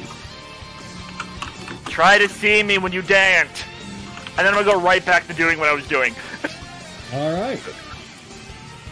So he takes aim directly at you with his arm-mounted chain and fires at you. Can't see me. Yes, he can. Through blinding light? Yes, he can. Oh, great. Alright. That visor might be a filter. So, need you to do... What was it again? Let's see. DC Dex or 15. acrobatics. Yeah, Dex or Acrobats, 15 better.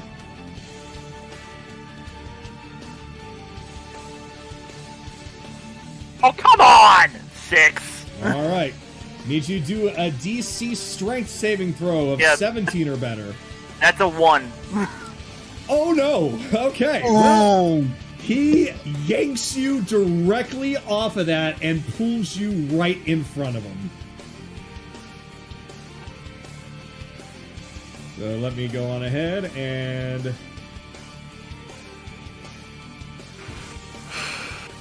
How is he seeing me in such bright light? Because it was right on top of me, so there is no shadow of me. I know, it's weird, isn't it? It's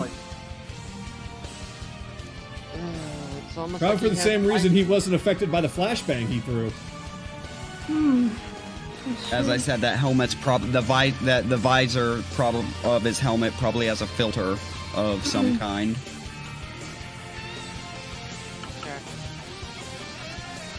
Okay.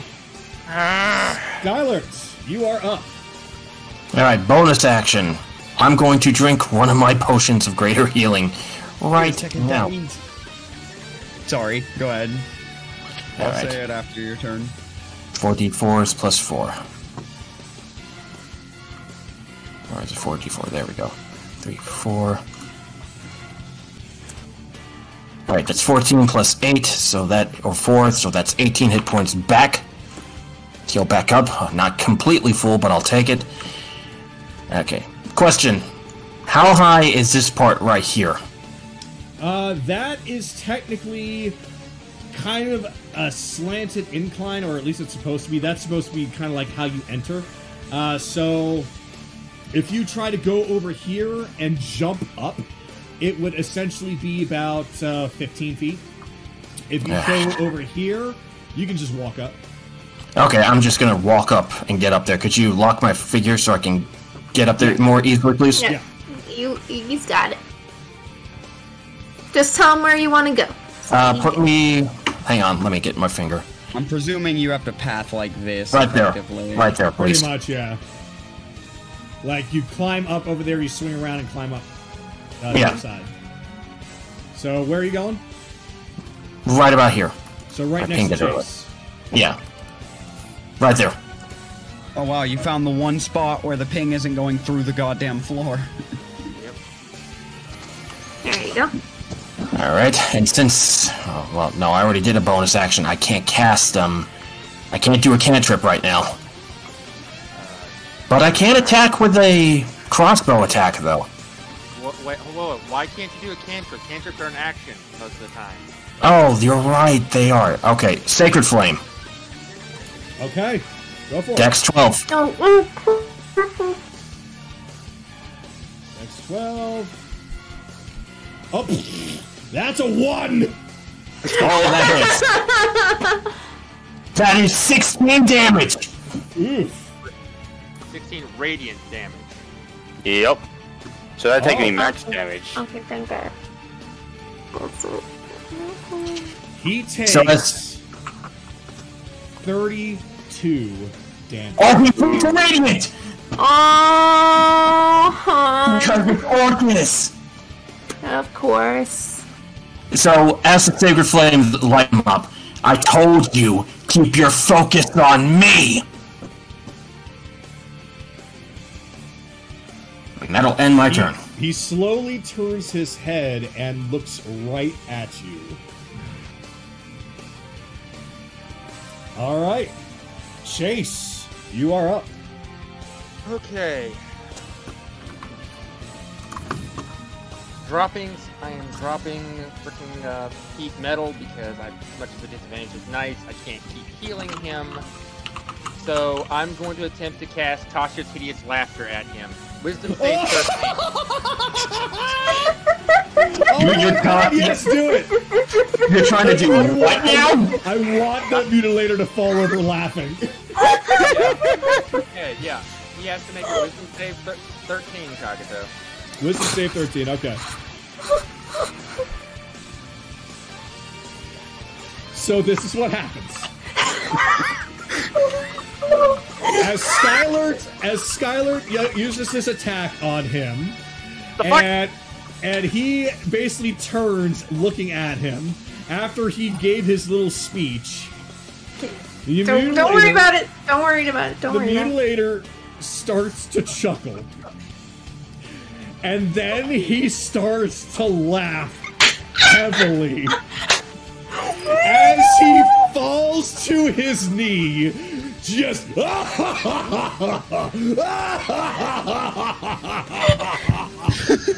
I hope he's not literally like laughing and then just like banging me down on the ground. Thank you. I then yell at everybody, "Don't touch him! We got him where we want him. Let Anaran get what he needs done." oh my god. Anaran fell through the floor. Yeah, we're just letting you know, Kagado, for some reason, yeah.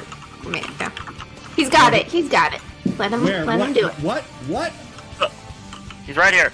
It's right here. We just need you to move him up. He fell through the earth, apparently. Oh, Anaran fell? Yes. Yeah. Oh, why There was you it go. locked? I don't know. I will It's fix because this. it's the other one. That's why. Apparently, so that removes the lock. Huh. Oh, you Okay. changed it. Got it. I know Aaron's mad now. I bet he is. So, how long does that hysterical laugh go for? 1 minute, but he makes a wisdom save at the end of each at the end of each of its turns. Right now he's incapacitated. We got time, but if you hit him, he gets to make another wisdom saving throw early. So don't hit him. Oh, okay. All right. Leave him alone till Anaran's done. So yeah, you basically now all witness the Mutilator just laughing hysterically.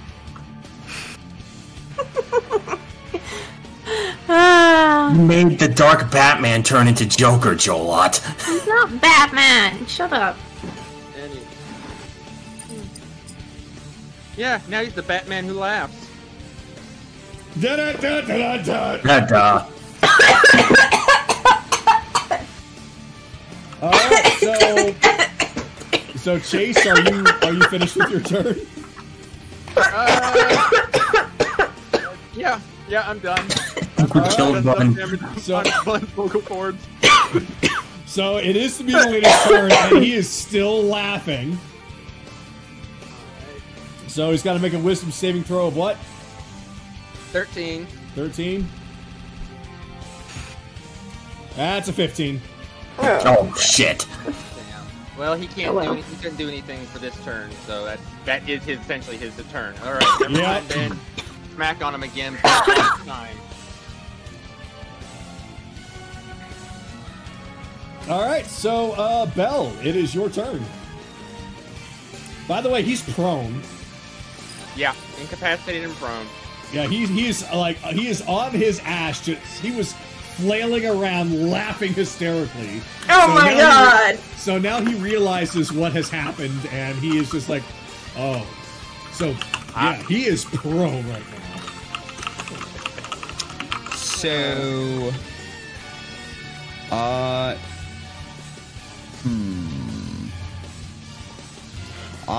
move me next to where next to where Anaran is. Next to Anaran. Yeah, next to where he is. All right.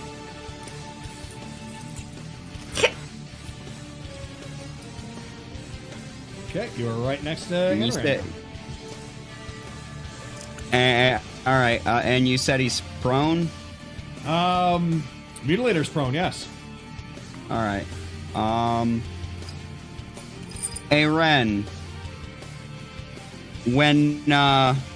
Aren, if you want to step over next to me after he gets out of his way. When this guy stops laughing, want to just kick him off the cliff? He's already stopped laughing. Yeah, he's already stopped. Stop laughing, but he's on his ass. Oh, the laughter wore off. Okay. Yeah. Yeah. Oh wow, that was fast. Yeah, he saved. Yeah. That was fast. Well, his turn came up right after mine, unfortunately. Oh. Yeah, but I mean, it still worked because even if it was for just this little bit, it still ends his turn still on his ass. He's still prone. So, even if he saved this early, it's still an advantage to you guys. Oh yeah, it would be.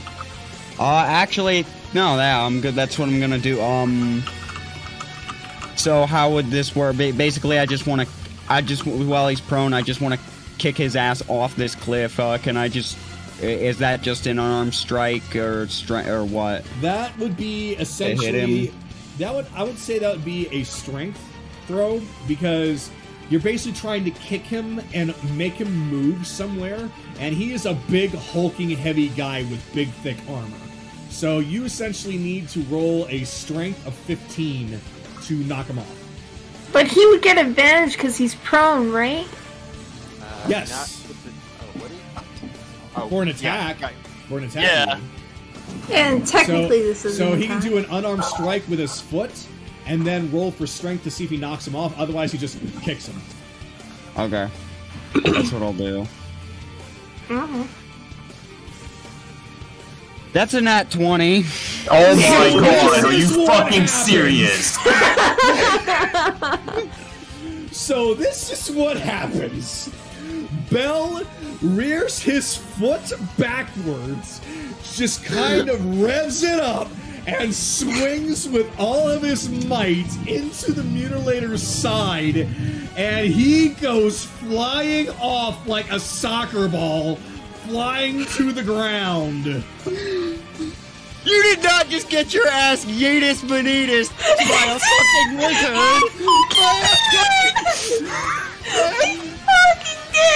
So basically, with almost a goofy holler,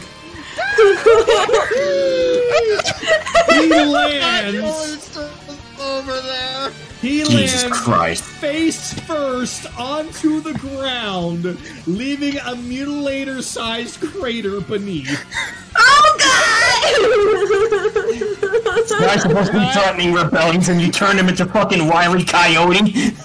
Look, I was not expecting this, but I can't help it. That's what happened. Not you, him! Exactly!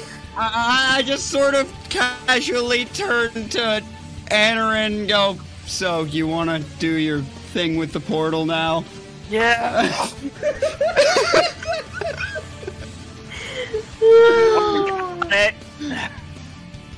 That was the most casual shit I've ever done.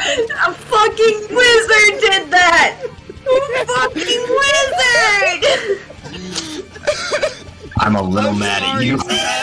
I'm a little mad at you right now. I'm sorry, I can't help it. The dice dictate what happened, and I told him what he needed to do. He rolled in that 20. I can't help it. I'm sorry. How much did he take from the fall, by the way? So first roll your damage from the foot. That's literally just a 1 because He I takes don't have 2 improved damage on. from the foot because it was a crit. And from the fall, I'm gonna be honest. He really shouldn't take much damage from a fall that high with all that armor. But just because you managed to make this work, I'm gonna just say that he takes an extra 10 damage.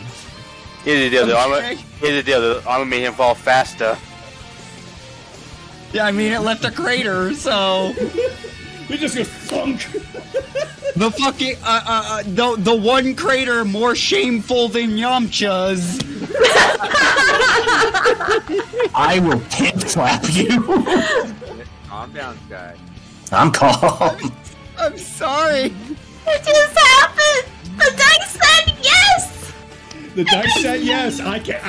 It's out of my hands right now. So, Evelyn, you see, as you're back there doing your thing, you see Belle just waddle on up to the Mutilator and just boot to the head, making him land face first into the ground below. What are you going to do to the cratered, face down Mutilator? I'm just gonna stand over here and hold my action What you gonna hold it for?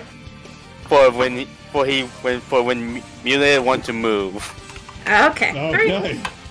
So, Kaylee, it is now your turn as you saw this happen. Actually, from your angle, you don't see where he landed. You just see Bell just... Him fall off. That's what you get! Fuck you! I'm sure she would have flipped him off again! Okay. Well... Fuck. I'm also gonna hold my action. Alright. So, Nahiri can't even see him from that angle, so she is technically going to hold her action. But you know who's not going to hold their action? Thor! Here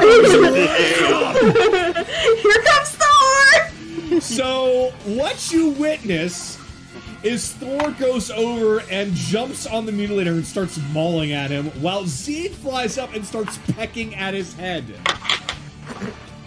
So, let's see if they hit this prone, defenseless Mutilator right now. Yup, they do! Oh god, of course. So, okay. Alright, so he takes 12 damage. But now I gotta see, I doubt it's going to work, but now I gotta see if Thor has him further pinned. Puppy. No, Come on. okay. So Thor does not have him pinned right now. However, at least Thor got to do something. Ren, it's your turn.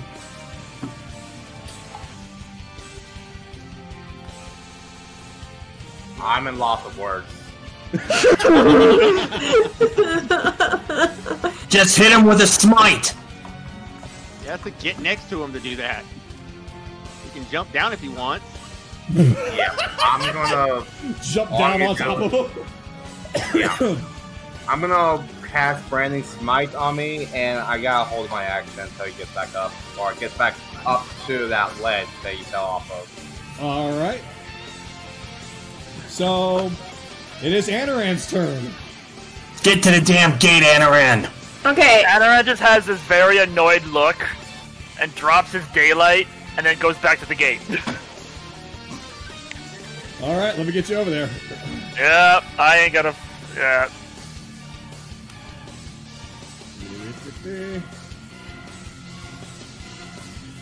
I know exactly my position, so that's why I'm staying where I am. So, my held action is I'm going to move Kaylee in front of Anaran. Oh, so essentially he's trying to shield him. Yes. Okay. Because he can't dodge away from that chain, but I can. Well, if you dodge from the chain, it'll just hit Anaran. Wow. Oh, you guys. But if you sacrifice yourself to get hit by the chain, then Anaran will be able to do his thing. Yeah, so basically I'm basically, shielding ya. you're standing back to back, and you basically got your arms held up, like, come and get me. Yes, exactly. And Anaran begins the process once more. Alright. So, Skylert, you just saw your greatest adversary just get booted. What are you gonna do? I'm going to glare at Belle for a moment, like, Why? really? And just, I'm going to move down. Could you move me down so I can get down to, like, right about Heather? Do you want to run down and next to him, or do you want to jump on him? Get down next to him. I don't want to jump on him. Jump on it. Jump on it. No. Jump on it! Jump, jump! Jump, jump. It's a shonen jump! Oh my god. I'm sorry, Sky. I'm That's- sorry. I'm not I'm mad. not sorry. I'm not mad, don't worry. Well, if nothing else, you essentially now have him face down at your feet. Alright, I'm going to first attack with Ashbringer. Alright, you attack with advantage, and... That's a dirty 20. It doesn't matter, it crits. Oh, that crits. He's Okay! helpless! He is helpless! So, not only that, but I'm going to do a special action. I'm going to use pushing attack. Wait, do I still have it? Where the fuck is it? Wait. Did you want to be pushing attack where you're at right now? I'm trying to push him into the water, like, see if I can get him over here. Then you're going to want to be one spot over. Could you move me over there? He's locked. Dankeschön. But first, before I do that, I'm trying to... Where the hell is it? Yep, there it is. Yeah, I find it. When your weapon hits, you may expend one superiority die to add to the total damage. You must make a strength saving throw, DC 14. I'll use one, but first let's do that damage. Which I'm guessing is at disadvantage because he's prone? Yeah, but first let me do my regular damage first. That is a 14 with slash and 2d6. That's an 8. And a D8 for the push attack. But he has to make the saving throw first, which is strength 18. The damage goes through no matter what. Yeah. It's the push that he has to save against. Yeah, no, that's what I'm saying. Please tell me the damage, sir. Okay, so 14 and 8 is 22 damage. 22 damage. All right. So basically, you're trying to use your sword like a golf club and just smack him into the water. Is that right? Yeah. Yes. Yes. And okay, so that's DC. Well, I mean, I'm at a disadvantage because he is face down the dirt. So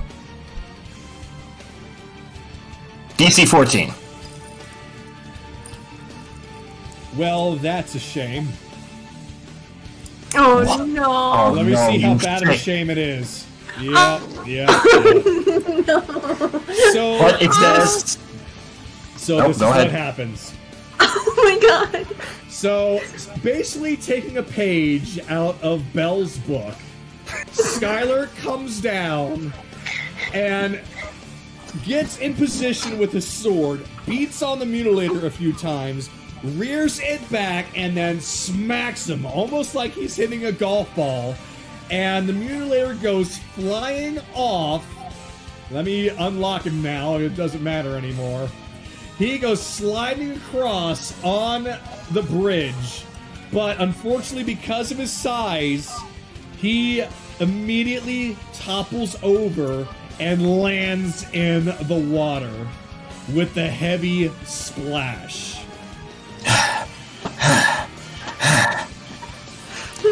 That can't be it. Pretty sure that might be. As you start seeing him get swept away. Could you unlock me real fast? And He's slowing down. You are I'm gonna unlocked. say. Slow down. So as he's trying to run away. Remember this! Your death comes at my hand, you son of a bitch! So, Skylar, Yes. Oh no. I need you to make an acrobatics or dex saving throw of 15 or better. Oh no, acrobatics. Because dude. You shouldn't have... as he's being swept away, he raises up his arm and he fires his chain at Skylar. Oh, fuck. That's a 15! It was at this moment that my recording had gotten an error and stopped and went unnoticed for several minutes.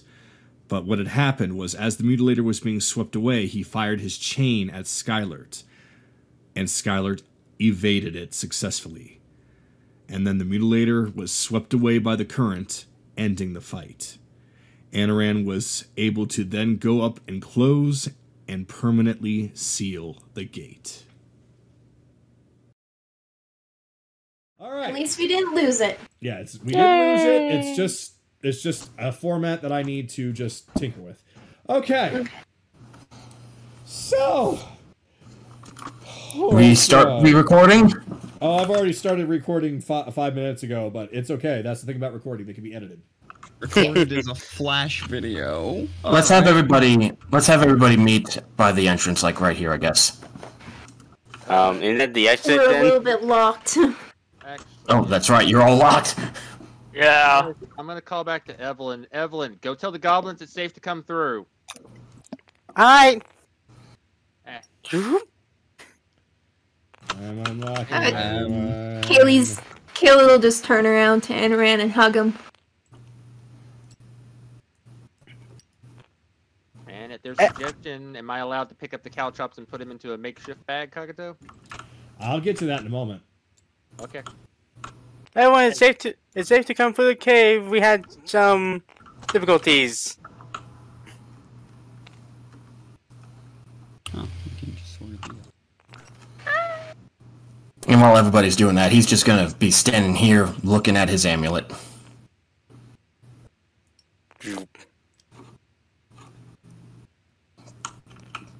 Okay. So, now then, Walk to the edge of the cliff. I just walk to the edge of the cliff, look down at the ravine below, shake my head and say, "Don't fucking ignore me." So I got to address a few things. So the first thing is that you tried to do ascending to Vix. Yep. And there is a response. She said, "That was not a water ride that I was expected to be on, but I'm fine." Okay. You might want to warn her she's got company. Well, Oh, if she's right. already out of it, then...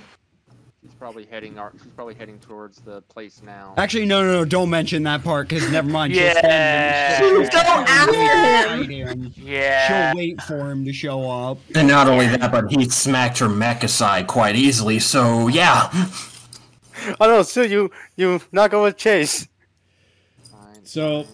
here's the next thing. So you're going to take the caltrops and put them in your bag. Yes. All right. So let's see here. Damn it. Don't freeze on me now.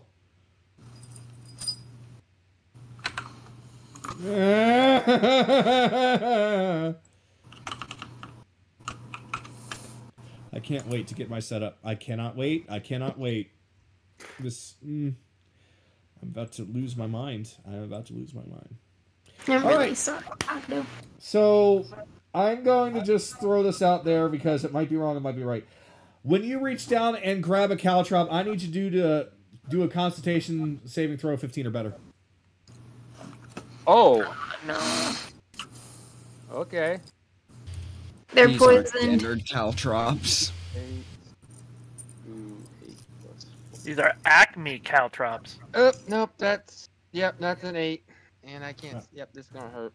All right, so it turns out that this is actually 13 or better, but still an 8. All right, Hey, so whoa, it's 13 or better? No, that's 12, no, that'd be 12, never mind, yep, okay. So as soon as you touch one, you feel an electric shock go through you, and you are now paralyzed. Okay. What happened? Which Oh, way there- does he fall? I'm right, He falls right where he's standing. yeah, I'm in the middle of the bridge, I was at least smart enough for that. Okay. I'm just making sure he doesn't fall forward onto more of the damn things. Yeah, and how long does that last? It lasts a minute. Okay, then after a minute, he'll be fine. Yeah, he'll be fine after a minute. I mean, technically, I can just Okay. walk over to him. Oh, okay. This guy has some... Oh. Okay. Never seen that before. Touched one of his little inventions there, did you? You never said he was a scientist. I wouldn't call him a scientist, more like a crazed madman, but I'm glad that you made it out of there all right. I have not seen stuff like this. That gauntlet, these caltrops, these are unrivaled of goblin tech. Not only that, but that second axe of his. Did you see the way that he threw it and how it just came back to him? He called it a gift from Orcus. It's something with returning on it. It's not a rare enchantment, but it might have more on it than just that. I don't doubt it. But somehow I think he was taking it easy on us. But for the now, we need to figure out how to get rid of these caltrops here. Well, now that I know they're shocking, can I use just scoop them up in the cloth and not actually touch them, Kagato? You can. Oh yeah, we're taking these super caltrops with us. Fuck that. Yeah. Bell is like, I want. I mean, to be fair, I'm the one who just suggested it. Yeah, that's fine. It's somebody can take them. I'm just picking them up right now. So Yeah. He glances over to Evelyn. Give us a moment. We'll get you over here in no time. Yeah, that's okay. So Oh, she can navigate through them half speed without yeah, touching them. Yep. 13. Yeah, basically you can walk right through. Yeah, but I'm just gonna let them do it. Let them open up the way like true gentlemen. Let me Yeah, go on ahead I- and just start. Bleep. Yeah, I'm picking them up. All right. So, I was not expecting to do this. Well, no, we'll talk more about that later. So right now, yeah. So essentially, I'm not going to load them all in with the freezing and such that I have going on right now. So let's just say that the goblins all come in, and they're looking around, seeing the chaos that had gone on, and looking at the rest of you. Is everything safe? Hello? Hello? Oh, Okay, thank God. All right. yeah, we're good to go. Okay. Everything keeps working. All right, everyone, move out. Everything's fine. We shouldn't waste any more time here. And Chase. Get out of here. Yeah, And Chase. Good work out Oh, there. fuck. there's a I'm team just gonna effort. keep this at 2 for now. Yeah. Gonna make a note of all of his little tricks. He's gonna come over to everybody else over here while he's talking. Everybody else alright? I wasn't expecting a fight with him that soon. Yeah. Frustrating. I have a Y'all are complaining about he didn't touch me. So, Kagano, Aaron I'm number 1 putting is that Joe. in my notes right now. You idiot! Kagano, He Aaron was 1 gonna is target still fire locked. me after what I just did to him anyways. Anoran's what? Aaron 1 is still locked. Oh. So each individual one is different, apparently. Got it. Hold on. There you go. Thank you. Welcome. Well, the good thing is that in some way we at least avenged some deaths today.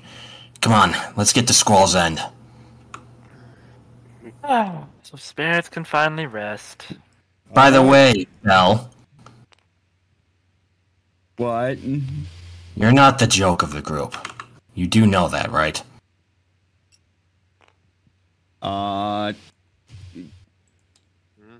Yeah, but I'm also not the one he was insulting, so...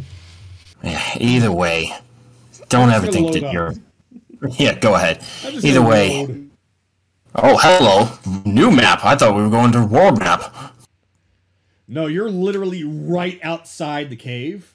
Well, we're Like- taking a rest. I don't fucking care. Oh, yeah, absolutely. Yeah, you After basically, that, basically you had walked right outside the cavern, and you go a decent amount of distance. No. I'm assuming that. So basically, I'm assuming that you guys wanted Right. to at least go a little ways away from the mountain in case Mutilator comes back chasing you, right? yeah. Yes. Yeah. Okay. So basically, yeah, you all leave the mountain, and right now the goblins are in their own little corner right now. But you are a decent distance away, in kind of a wastelandy looking kind of terrain, but it's pretty mountainous. It's rocky, so it's still part of the mountain range, but you are finding that there is more ocean in your vision to the left and right. So you are getting closer and closer to Squall's End, and based off the map that you have, it looks like that'll take until the next afternoon on foot to get there. Can we look around the grounds to make sure there's, like, no signs of where the Tabaxi and Crusher were at? Oh yeah, you're most certainly welcome to take a look around, see what you can find. Is that perception or insight? That's Perception. perception. And I just realized Sue is not here again. That's a 19. I don't know why Sue didn't. All right, so looking around, you can find that there is absolutely no sign of anything else around you at this moment. Not even Vix. Not even Vix. Probably heading ahead of us. Don't worry, Just be Chase. heading straight to the ship. Yeah. Don't worry, Chase. That one's tough enough to handle herself. I know, but he was coming right after her. She's fine. She's fine. Try not to worry about it too much. You'll drive yourself paranoid with it. Honestly, I'm just glad that we all made it out there alive. For a moment, I thought I was going to lose one of you. We're a tougher bunch than that. You've seen that. That is true, but keep in mind, it took everything that we had in that moment to even get an advantage on him. In that armor, did you see the way that it was healing him? It was like the sword slashes that I did and your heat spell, they weren't effective at all. Heat absorption. That's a rare item. That is a very rare enchantment. And not only that, but that visor of his. He managed to grab Anaran.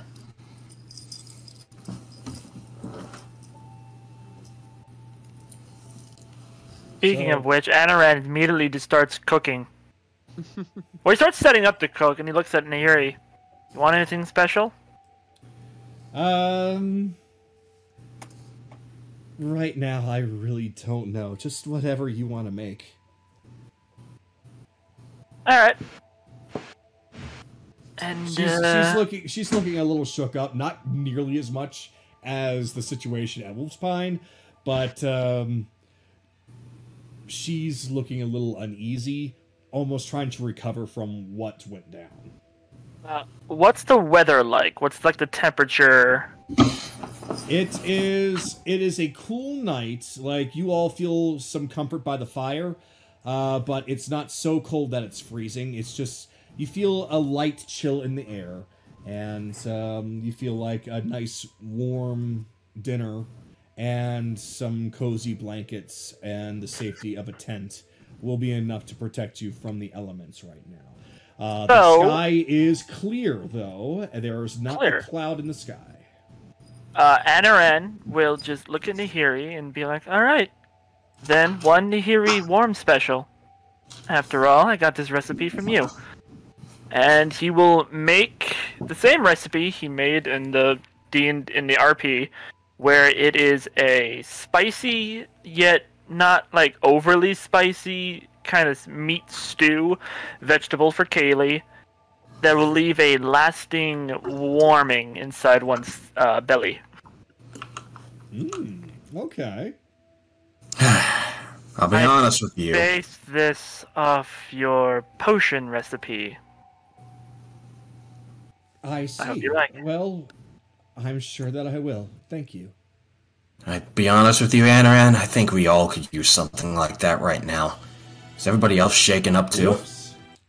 Oh god! What the fuck was that? Hopelessness! Let's fight about battle! Oh Hopelessness? I know that. That's a familiar song. Anyway, moving right along. Yeah. The music isn't loaded for me, so I don't know what the fuck. I'm sorry, Rebellion. Sorry, Rebellions. Anyway, yeah. Well, I mean, I had no idea what was going to happen. I don't know if somebody was going to freaking die or not. So, like, oh, well, maybe in this next scene I'll have different music for different situations. That's what I do! It's fine, it's fine. But, yeah, he said he knows a lot about us. Somebody's been feeding him information. That's something I've been... Oh, go ahead. I look over at Kaylee. I think the deal with Jameis is off. I'm pretty sure he's working with them now. I don't think so. Alright. I'll leave it to you, but just my opinion's out there. I think Jameis is feeding him information on the hopes that the Mutilator will leave you alive to give to him. Well, keep in mind of something, though, Joe, or Chase. The Mutilator has a giant army of Tabaxi at his back. It's more than possible that they have a couple of spies that have been tailing us. It's not just Jameis that's probably looking for us after all. They could be keeping an eye. Though, the fact that he knows everything that we're talking about, that's what's really been bugging me. The nicknames, the taunting that you guys sometimes do. I wasn't expecting him to reveal that he knew all of that. He probably has somebody using scrying magic as well. Would not be surprising. It reminds me, he takes out the pearl, and he sends a message to Priestess Valeria. Anaran here. Another gate was found and eliminated. How is home? And that's it. She responds back, "Excellent work. Everything is fine at home. Please continue to be safe." Well, I can't really continue to be safe, but, you know, I'll do what I can. He just kind of says that last part out loud. And everybody just looks at him like, what are you talking about? Just sending my home village a bit of a status report. I wish I could do that with my home right now. What he said before we fought. Dales is going to be struck again, and I don't know when, and that's what's been bothering me. Well, let's put it this way. We have, well, technically, the first one goes to the Abyssal Pirates, but we have destroyed 2 gates, which should be hampering his growth of an army. If not substantially, at least enough to delay their plans. The more we destroy them, or seal them, the less of an army he probably will have. Do you think it's possible that that former pompous duke was connected with him? Oh. We didn't get any answers before he killed him, but Probably it's not. quite possible that he was put there by them. Probably not.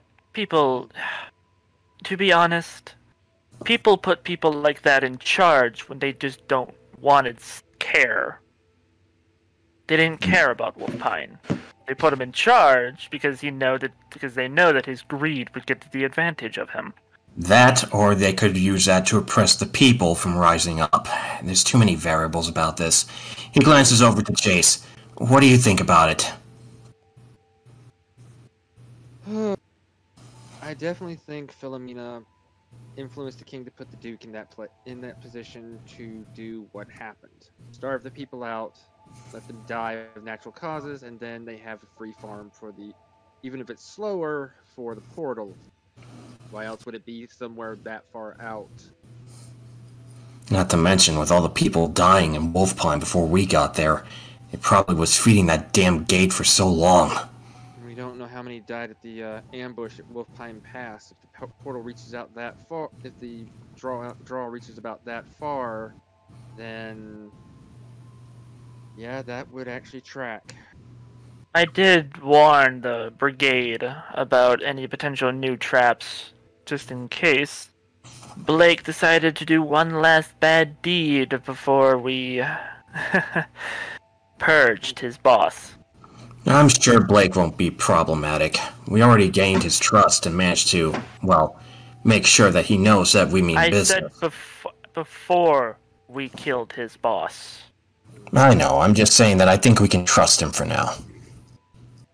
He probably, if he did set up another ambush ahead of that, it's probably already, he probably also has called it off, or he might have actually been trying to prepare for the brigade for them showing up. Was his thought about new business. But either way, what do the rest of you have to think? What do the rest of you think? I was kind of thinking the same kind of line. I was kind of thinking about on the same lines as you, Chase. Basically, having the town suffer so more people could die, and and the gate would be getting more souls. What about you, Kaylee?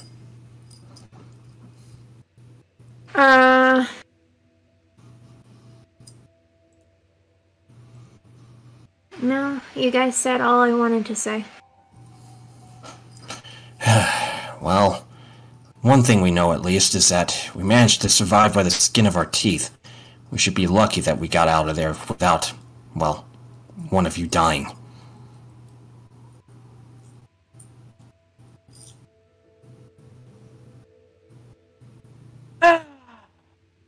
And then it's like, oh, right, tea. And he starts making tea along with the food. Is everyone done saying what they wanted to say?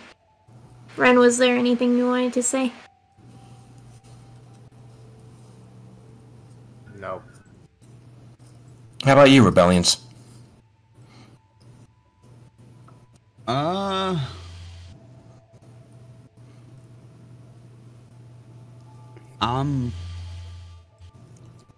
just sort of replaying that. I've just sort of been sitting here replaying that series of events in my head, and I'm not sure I understand why he bothered to fight us at all. It was probably just to mock us. Well, I mean, I hope you're right, because if that's the case, it backfired spectacularly. No, make no mistake about it. You probably pissed him off with that little kick of yours. And me more so for getting him into that water. But, yeah, you could tell that he was just toying with us. No, but I mean, tactically, it didn't... Tactically speaking, it didn't make any sense. With how badly he screwed us over, like his plan, like his little schemes have screwed us over. With how thoroughly his contingencies so far have screwed us over. How easy that was made, I'm having trouble grasping. My guess is that he didn't really care. That gate really didn't matter to him. Or, given that it was open when we got there, he already got what he needed out of it before we showed up. Well, how many more of these gates are even out there, is the main question. I guess you would have to ask Anaran. He glances over to Anaran. Just how many are there? Who knows? You're a priestess to the Raven Queen. You do not know how many there are? He's not a priestess. Priest, sorry. He has never left his village until now, and I think the village has been concerned solely with that one portal. They didn't know there were probably any other out there. Or, to be honest, maybe they started making them? To be fair, those gateways did seem artificial. Natural gateways are a little harder to find. Well, if those are artificial, where the hell did he learn to make them? Probably a necromancer. Someone capable within the arts of forcibly tearing between the veil of the living and the dead. What about he said that he was working with Orcus, and the Shadow Clan was working with Vecna, so... Yeah, he immediately twitches when you say Vecna. He doesn't seem to care much about Orcus. There is one other thing. Not mention that abomination's name, please. I'm sorry. It is kind of true, though. There is one other thing I've been thinking about. Besides Orcus and the other god that can't be named at the moment, what about that one fella, the one that we saw when we were escaping Croy? Bicus?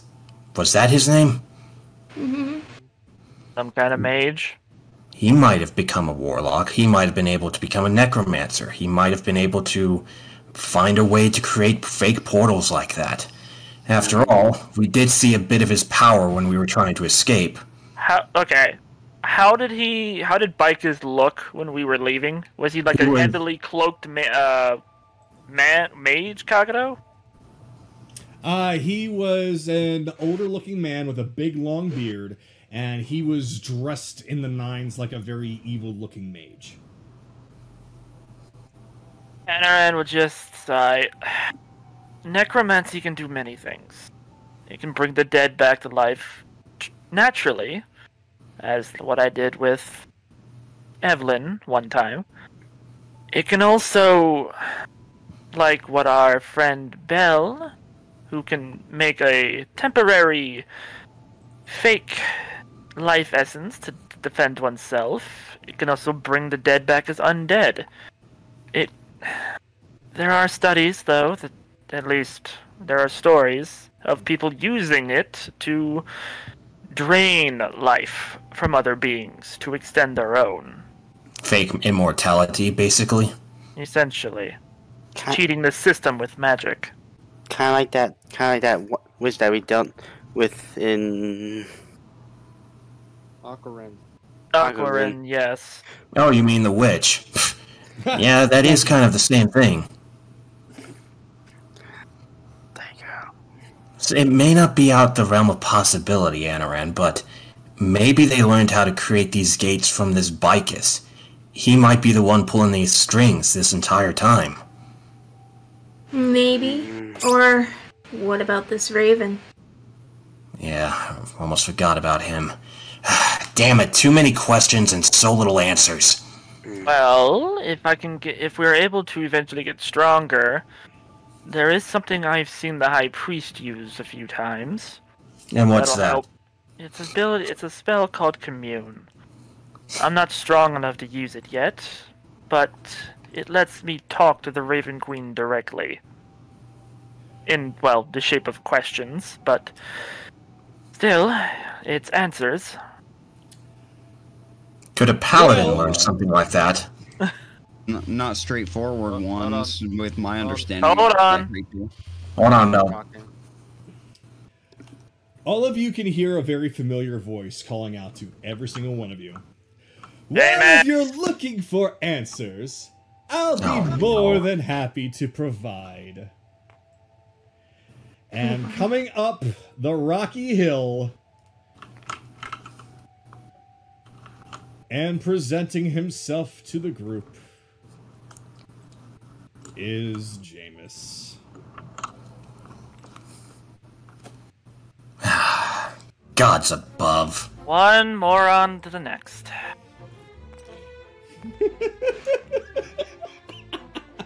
Ouch. Just ouch. Wow. You know, she quickly looks at Anaran. Don't. Stay back for a bit, okay?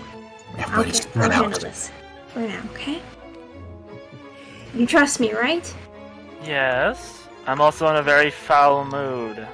Well, he's gonna put you in an even fouler one, but trust me, okay? Fine. Just for now. Go ahead. What are you talking about over there? I've come to collect, you know. I know. Why don't you get it over with and just share your information? Well, as you know, I've come from Squall's End to deliver you this message. It's a very beautiful port town, you know. Maybe if you're a good girl, I'll bring you there sometime. But alas, business before pleasure, as it were. And I have come to collect on our deal. Yeah. What's your end of the deal first? What's the information? Well then, I suppose I might as well. After all, that is part of the deal. So he reaches behind him and grabs his guitar. And in typical bard fashion, he begins to play it. And he begins to sing to you all. Of course, I myself, as the DM, I am not going to sing a song for you. So I am going to describe it, and I am going to make sure, because I was called a coward for not singing, that Belle is going to not like me in the future. Shut up, Rebellion. Seriously, stop putting yourself in trouble. No, I'm not gonna punish him for calling me a coward for not singing. So Jameis actually, with a shockingly surprising, soothing voice, sings a tale about a few people you know. First, he talks about the Mutilator and the Tabaxi, and how the Tabaxi are part of the Umbra clan led by Striking Shadow, which is, of course, somebody that Chase knows all too well, and that they are working together under the direction of one Lord Bicus to locate all of the gates in the archipelago to build an army to overthrow the Raven Queen. However, there is a twist to this tale, as Lord Bicus is not truly interested in all in overthrowing the Raven Queen. She is actually not a part of his plan. In fact, Lord Bicus is using Striking Shadow and the Mutilator to instead empower the god that he worships, the Chained One, Tharizdun. And Anaran just lets out a very annoyed, like, of course, it has to be a trifecta with these people. But first, insight check. Right. Who is this Chained One again? What's his name? There's Dune. 12. I believe him. Yep, you believe him. And that Bicus wants 15. nothing more but to completely obliterate the world and rebuild it in his own image. I feel like I've heard this in a fairy tale before. And with that, he finishes strumming his guitar and puts it away. Strangely enough, Raven was not mentioned at all. That actually tracks to me as suspicious. How do you as we spell are. it? You said Tharizdun? Hold on, Bun. Hold on, Bun. H-A-R-I-Z. H-A-R-I-Z. T-U-N? D-U-N. I put it in the There is text. Dune. I put in the voicelets chat, Bun. I got it, no worries. The Chained Oblivion, the Great Devourer, the Great Destroyer, you know, all that fun He's stuff. basically an outer god.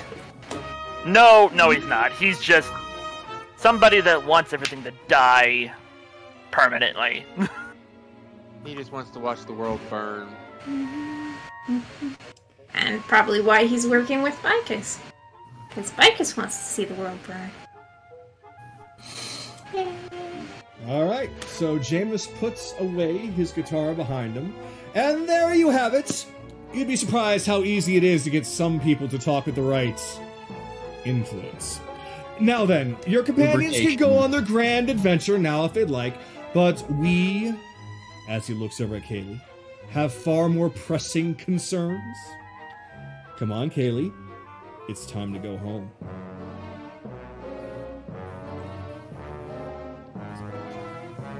Kaylee looks back at everyone.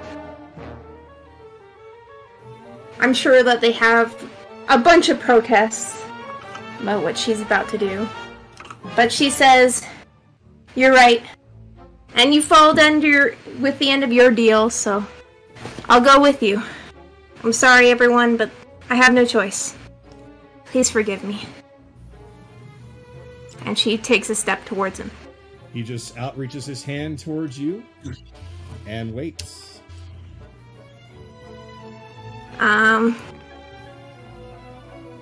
She willingly approaches him and she takes her hand into her own. You think that might have sealed her own fate, but there was one thing she could try. Still remembering the sting of when he hit her a while back.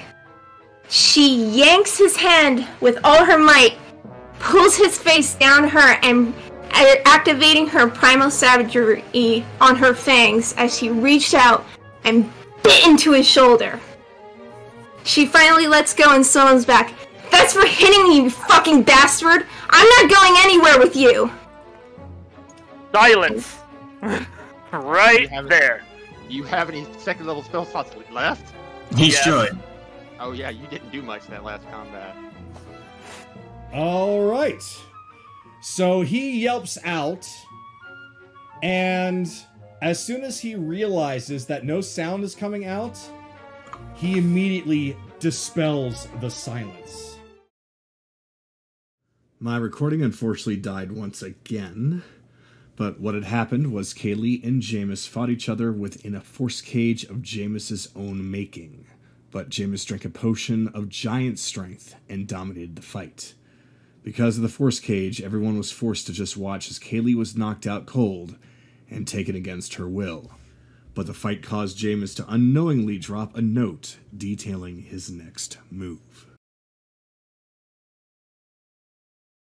Alright, so he looks over it. I know where they're at. Everybody, we got a lot to talk about. Anaran, could you heal Nahiri's fist, please? He just picks up Nahiri and walks her, and just carries her bridal style back over to the rest. Gather round, everyone. We got something to talk about. I think we need to get someone else involved in this conversation as well. Right. He glances over to Zeed. Zeed, get Ryudo on the line. Almost as if it had already happened, he has his mouth open and just trying to make a connection. And of course, with the same standard cheery attitude, "Hello! What is happening?" Not Captain, not now. We have bad news. Jameis Jam- has Kaylee, and they're heading for a boat. I want you to come to Squall's End right now. We're on it. I know where they're heading. I don't care what kind of ship he's got, it's not faster than the Tidebringer. Then we'll go there soon. Everyone, get your rest. We're going to Squall's End by tomorrow morning. Anaran would just take his cloak and tuck Nahiri in. Make no mistake about it. Oh, go ahead. Nahiri comes to life, wakes up. Comes to life. Nahiri wakes up and is essentially leaning now on Anaran with an arm around him, just holding him tightly. Nahiri does notice this, as there are shadowy wisps leaving from Anaran's eyes, as his eyes are glowing ever so slightly. Make no mistake. He took one of our own. We're getting her back. Nobody gets to treat anybody that I call family that way. Agreed. But for now... Oh, go ahead. He signed his death warrant. On We're that... killing him. When we get there, we're killing him. There is no other option. On that, I can agree. We should get rest, though. We need to get up early and get to Squall's End soon. Anaran will not leave Nahiri's side there while she sleeps. How far away is Squall's End from here? Kagero said it was like an afternoon walk there? To the spot. It's essentially, if you, after waking up in the morning, it's a half day's walk, you'll get there afternoon. Alright, everybody. Let's get to sleep. We're getting out early. So, the next part, I have what I believe is the town for Squall's End, but I don't have any music. So we're probably going to have to go in silently. I can add music in post. But you'll have to give me time to load up figures. Oh, that's fine. I'm That's prepping fine, my yeah. slaughtered Jameis build. Well, And- right now, right? Quick Right- question, right- out of right- character. Oh, sorry. Right now, I'm going to tell you that I do not have the next major part ready, because I will say you guys took down the Mutilator pretty fast. But when I say the next part, I mean the part after Squall's End. So once you get there and you do whatever talking preparations that you want, I want y'all to know, and Kaylee, you too, because you managed to both stop the Mutilator and close the gate, everyone levels up. Yes! So you get a level up before this fight against Jameis. He's gonna fucking sleep today. Do we level up like right now, or at the end of the session? I mean, you can't really do it right now because you're still playing, but when the game is over, feel free to go into your stats and level yourselves up to level 6. Oh, I can't wait. I finally get to take my oath. So, alright, you all have arrived in Squall's End. It is now the afternoon. The wind is blowing strongly. It is a nice brisk wind, though with the sun shining as it is, it feels very nice and comfortable. There is a hustle and bustle all throughout the town, though it is a port town, so you see all sorts of sailors about. There, as you walk in, the first thing that you see appears to be some kind of training base for the guards here, and there is a river going through the middle, and on the other side seems to be where most of the commerce is, and of course you can see some ships docked in the distance. So this is it, huh? As much as I would like to enjoy the view, we gotta get going. Agreed. We shouldn't stay here for too long. Nahiri, do you know where your ship might be at? She turns and starts walking directly towards the pier. Like, this way. Anaran follows. Let's go. Move. Everybody, let's move. God, where am I? There I am. So, you cross over the bridge. And, of course, you'll see little things around that did not load in. Do not worry about. This is as good as we are going to get. So as you pass the bridge, there's some sort of a little park there for people to sit down and chat. There's a couple of wizards talking. You're now in the town square. There is somebody on the stand just kind of shouting out and talking about different things going on in the city, like, oh, we're going to talk about this event here, planning on this, and oh yeah, there's that festival down over at Rockdale, if anybody's interested. You see what seems to be a large statue of a man just standing there right in the middle. He seems to be some sort of an leader of old, because it does show his birth and his death on there. And she continues to walk on through everything. And now you're at the pier where you can see two familiar faces. One is, of course, Ryudo, and the other is Vix.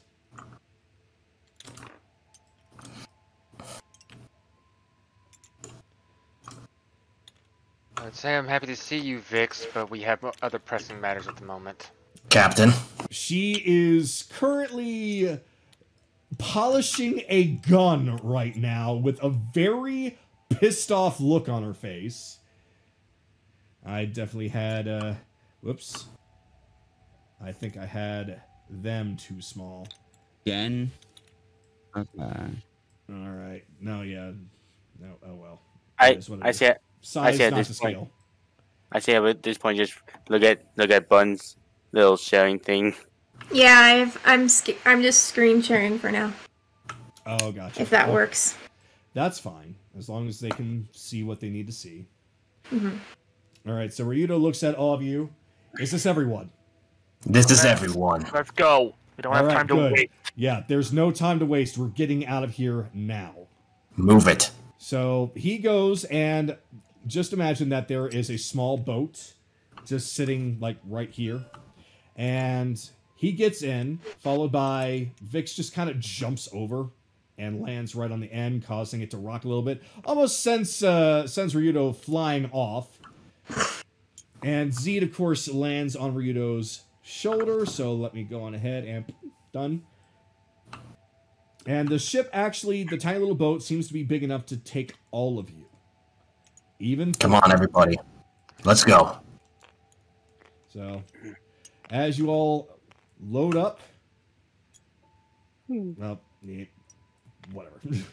You all load up, and he grabs the oars himself, and he just starts rowing hard.